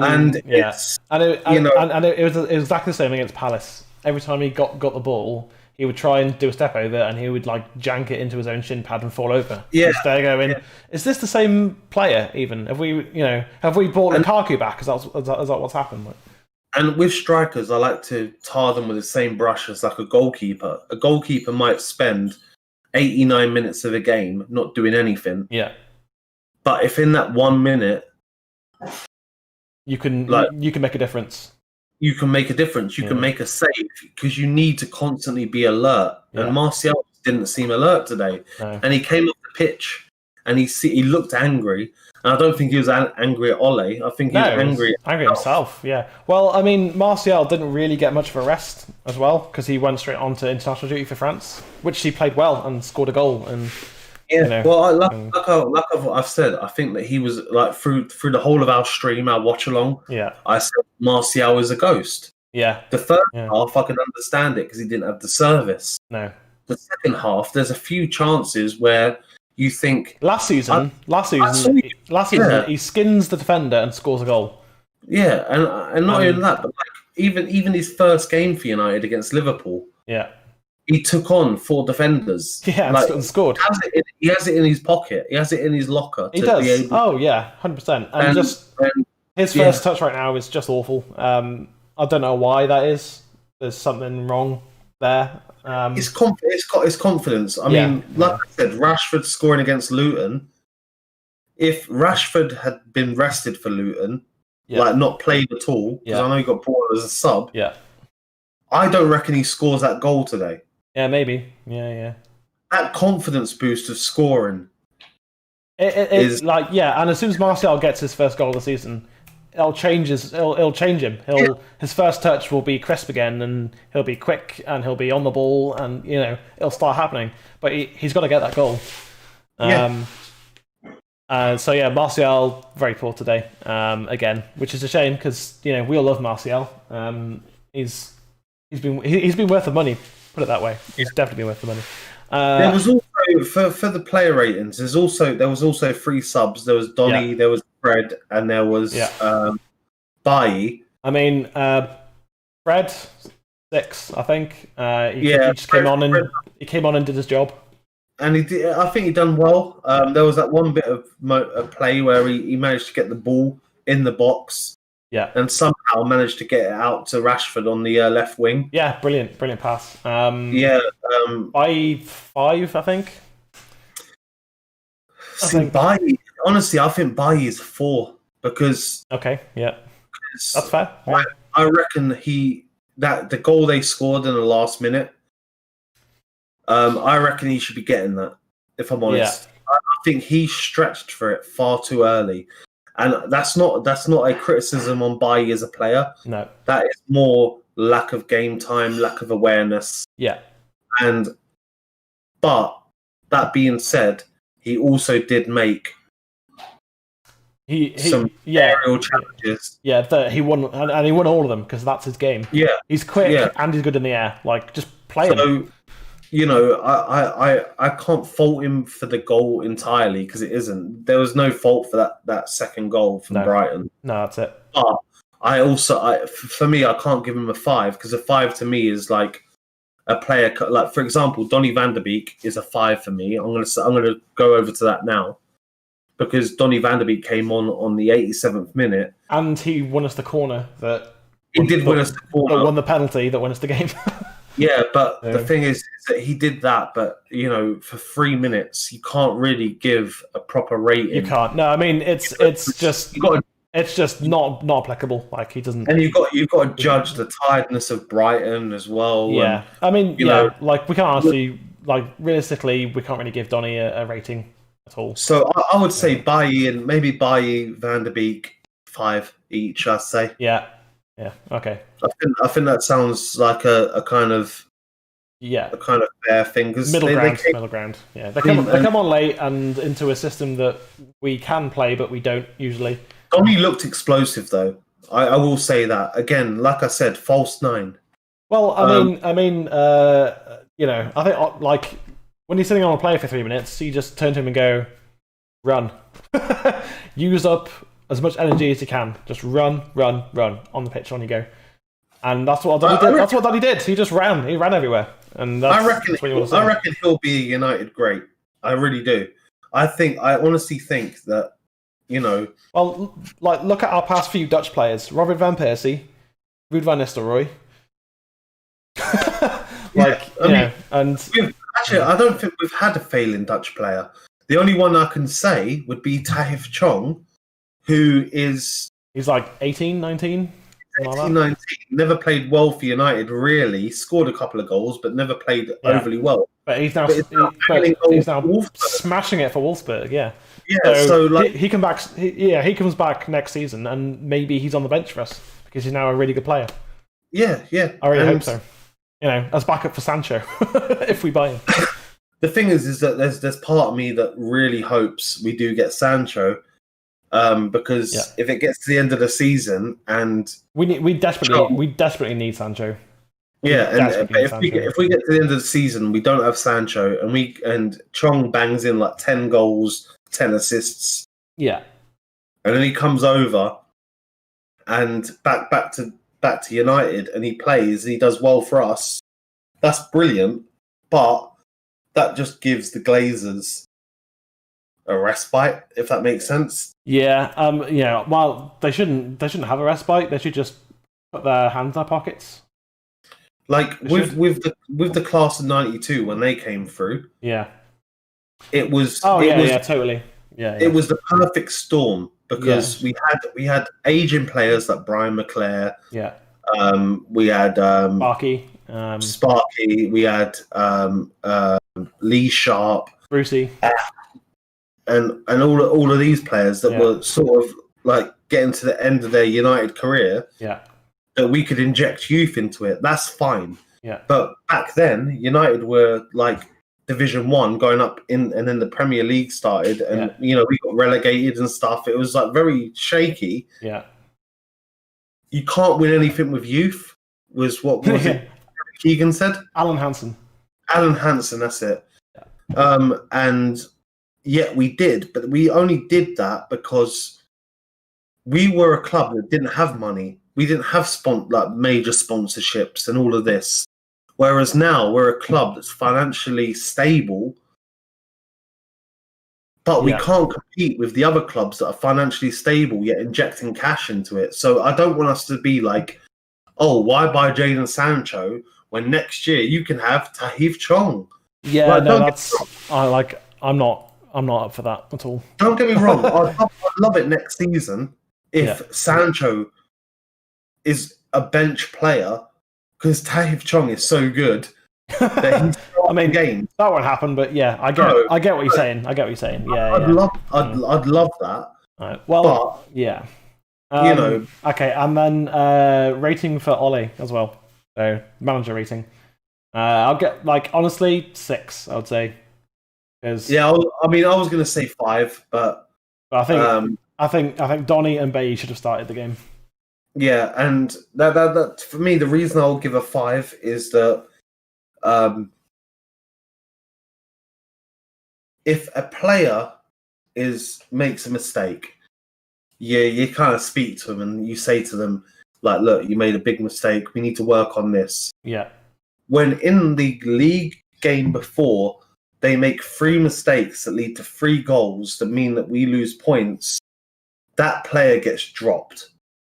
Yeah. Regardless of how he does in training, the only reason I can think that Lindelof started is because Bailly wasn't fully fit.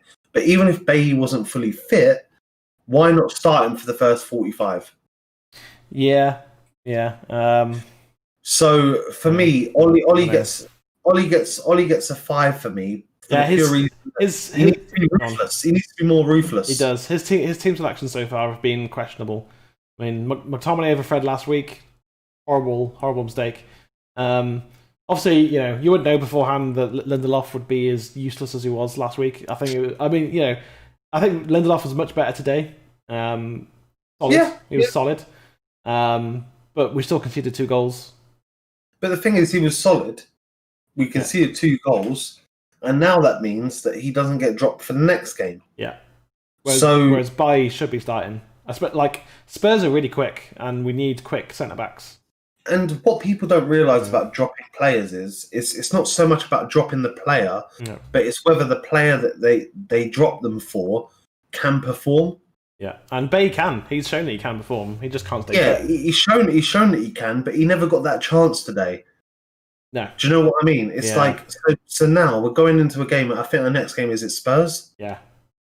So our next game against Spurs, where they have arguably the best goal poacher in the world in Harry Kane. Yeah.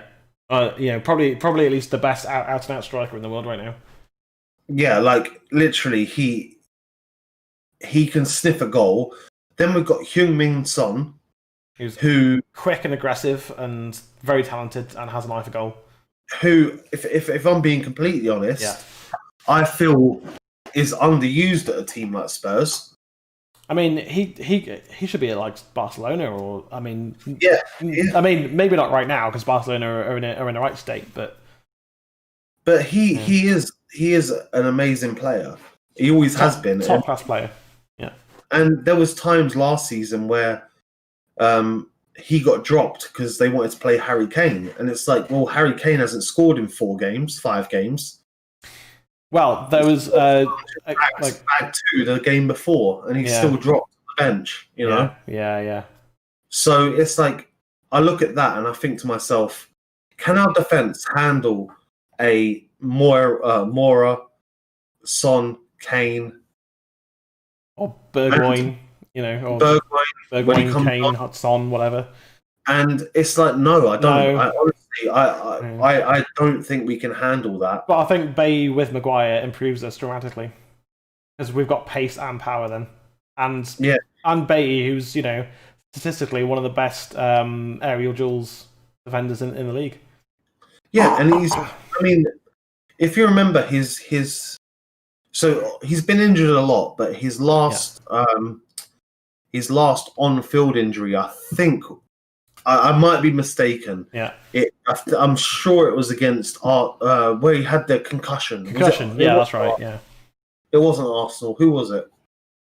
Can't remember who was against. Was it Everton? It may have been Everton. It might. So, but with him is that the reason he got that concussion is because he isn't scared to put his head in his body on the line. Yeah, and we saw it today when he threw himself in front of the ball 3 or 4 times. Yeah, and we need players like that on the pitch. But I don't see us now dropping Lindelof for Bailly. Yeah, whereas we have to, like we really have to, and we do. And I think let's be honest. The only reason that we're not dropping Maguire at points is because we paid 85 million for him, and he's the captain. Well, yeah. There's that as well. Rightly or wrongly, and you can talk about who should be captain, but he is our captain at the end of the day. And you always back your players, back your captain. But from a footballing point of view, regardless of Greece and all that, he shouldn't have been captain to start with. But who else do you pick?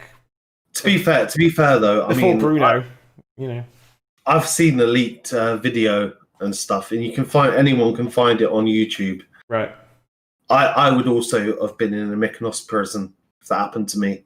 Yeah. A guy preying on your sister. Oh yeah. Like honestly, I'm not going to say anything bad about what he did in Greece. No, if anything, that boosts my confidence of him being United captain. That he stands up for family, and family at the end of the day. Like if anyone watching has ever been in a band. Anyone that's ever been part of a football team, anyone that's ever been part of a very tight-knit company. Or group of people who do something together. Yeah, like streamers. Yeah. Whatever. It's like they're family. Yeah. Like they become family because you spend so much time with them that you will defend them no matter what. Like, exactly. To me, if Maguire would have been like, if the news of paper articles would have been like Maguire's friends were arrested, blah blah blah, then it all came out that Maguire was sat in the corner being silent. That would have made me be like, is that really captain worthy? But he stood up for family and things like that, and like to me that's that. And I saw today there was passion in Maguire. Yeah, he was constantly shouting. Now I've always believed that a captain should be a midfielder. For the pure reason that he can relay messages to the back and relay messages to the front. Yeah. Roy Keane is the best example because I think, honestly, since the inception of the Premier League, has been the greatest ever captain. Yeah, I think so. Yeah. Yeah, but at least at Manchester United, at least if not beyond that. But yeah, Like Yeah. I think the only one that can challenge Roy Keane is, believe it or not, and anyone should go Google this for the interview they had together, is Patrick Vieira. Yeah, Vieira, absolutely. And I tell you what, I love. If you have you watched the video? Yeah, Alex? yeah. Like their relationship now is very friendly, and it's like you could they talk about their mindset, and it's just like they're both winners. Yeah. But is Harry Maguire a winner? I think there is a winner in him. I think there could be, but to be a winner, you have to win something first. There is a winner in him. Yeah. Was he part of the Leicester team when they won the league? No, he wasn't. No. They bought him the transfer window after from Hull. Oh, that's right. Yeah, he was at Hull before. Yeah. So Maguire's yet to win anything. He hasn't won anything. He hasn't won a single trophy. No. And neither have we for for a while. So. Yeah, but you say that, but yeah, we've got so many players in our team that have experienced winning the Europa League. Martial, Rashford, Matic. De Gea is a Premier League champion. De Gea won the Premier League. Luke Shaw, technically he didn't really win the Europa League because I think he was injured at that point. He was still... Was he in the team? I honestly can't remember. He got injured against PSV in the Champions League the year before. Yeah, I'd have to go back and watch it. I can't remember. Yeah, but we have got winners. Yeah, but they need to win as a team now, as a group. But it's like I was watching Soccer AM, the Patrice Evra. Yeah. Where he does the web's most searched answers. Yeah. And it was the day that he announced his retirement from football. And he said that Alex Ferguson used to throw the best celebration parties. Oh yeah. Because what he would do is when the season ended, so like after, say for example, if we were in like 2008 when we won the Champions League, he would throw a party at the end of the season, and it was the most amazing party ever. Yeah. Everyone would get hammered, everyone would dance, everyone would laugh. Yeah. And then 4 days later, they're back training. Yeah. Because he always said it's easy to win a league. Yeah. It's harder to retain it. Yeah, and he was always, we've done that, next thing. That's Sir Alex's mindset was, what's the next thing? Well, the next thing is to retain it. And then then once you've done that, what's the next thing? Oh, to win it 3 years in a row. What's the next thing after that? To win it 4 years in a row, which never quite happened. Because it turns out the Premier League has a cycle of about 3 years for any team that wins the league. It's about a 3-year cycle. Yeah, I think United we've got the record, haven't we, of retaining the league of 3. Yeah, we've done it 3 times, and twice through that we won it 3 times in a row. yeah, that's what I was going to say, because I think that the first time was because Arsenal won 98-99, then we won the treble. Yeah. And I think we won the 2 seasons after that. No. Arsenal won 97-98. We won 98-99. Yeah, that's what I meant. Sorry. Yeah. Sorry. And then we won 99-2000, and then we won 2000-2001. Yeah. And I think the next time we did it was with Rooney, Ronaldo, and all that. Yeah. When we had Tevez and Berbatov, and we had Alan Smith and like 20 strikers. Crazy times. Okay, so we'll next be back on Monday. Going to do the weekend review. Possibly with Jess, possibly with you. Not sure. Might just be me. We'll see what happens. Depends what everyone's doing. But yeah, we as I say, we'll be back on Monday. We're going to do a weekend review of the Premier League. And we're gonna be putting out more content more consistently, especially in the last week of the transfer window. Yeah, next week's gonna be a big week. If things happen every day, then we could be going. We could just go live at a moment's notice. So look out for that. If Jay turns his camera on for 2 seconds, then then he's been Jay. He's below me. He's been Jay. I've been Alexi. We have no agendas, and we are forever red. Thank you for watching. Peace.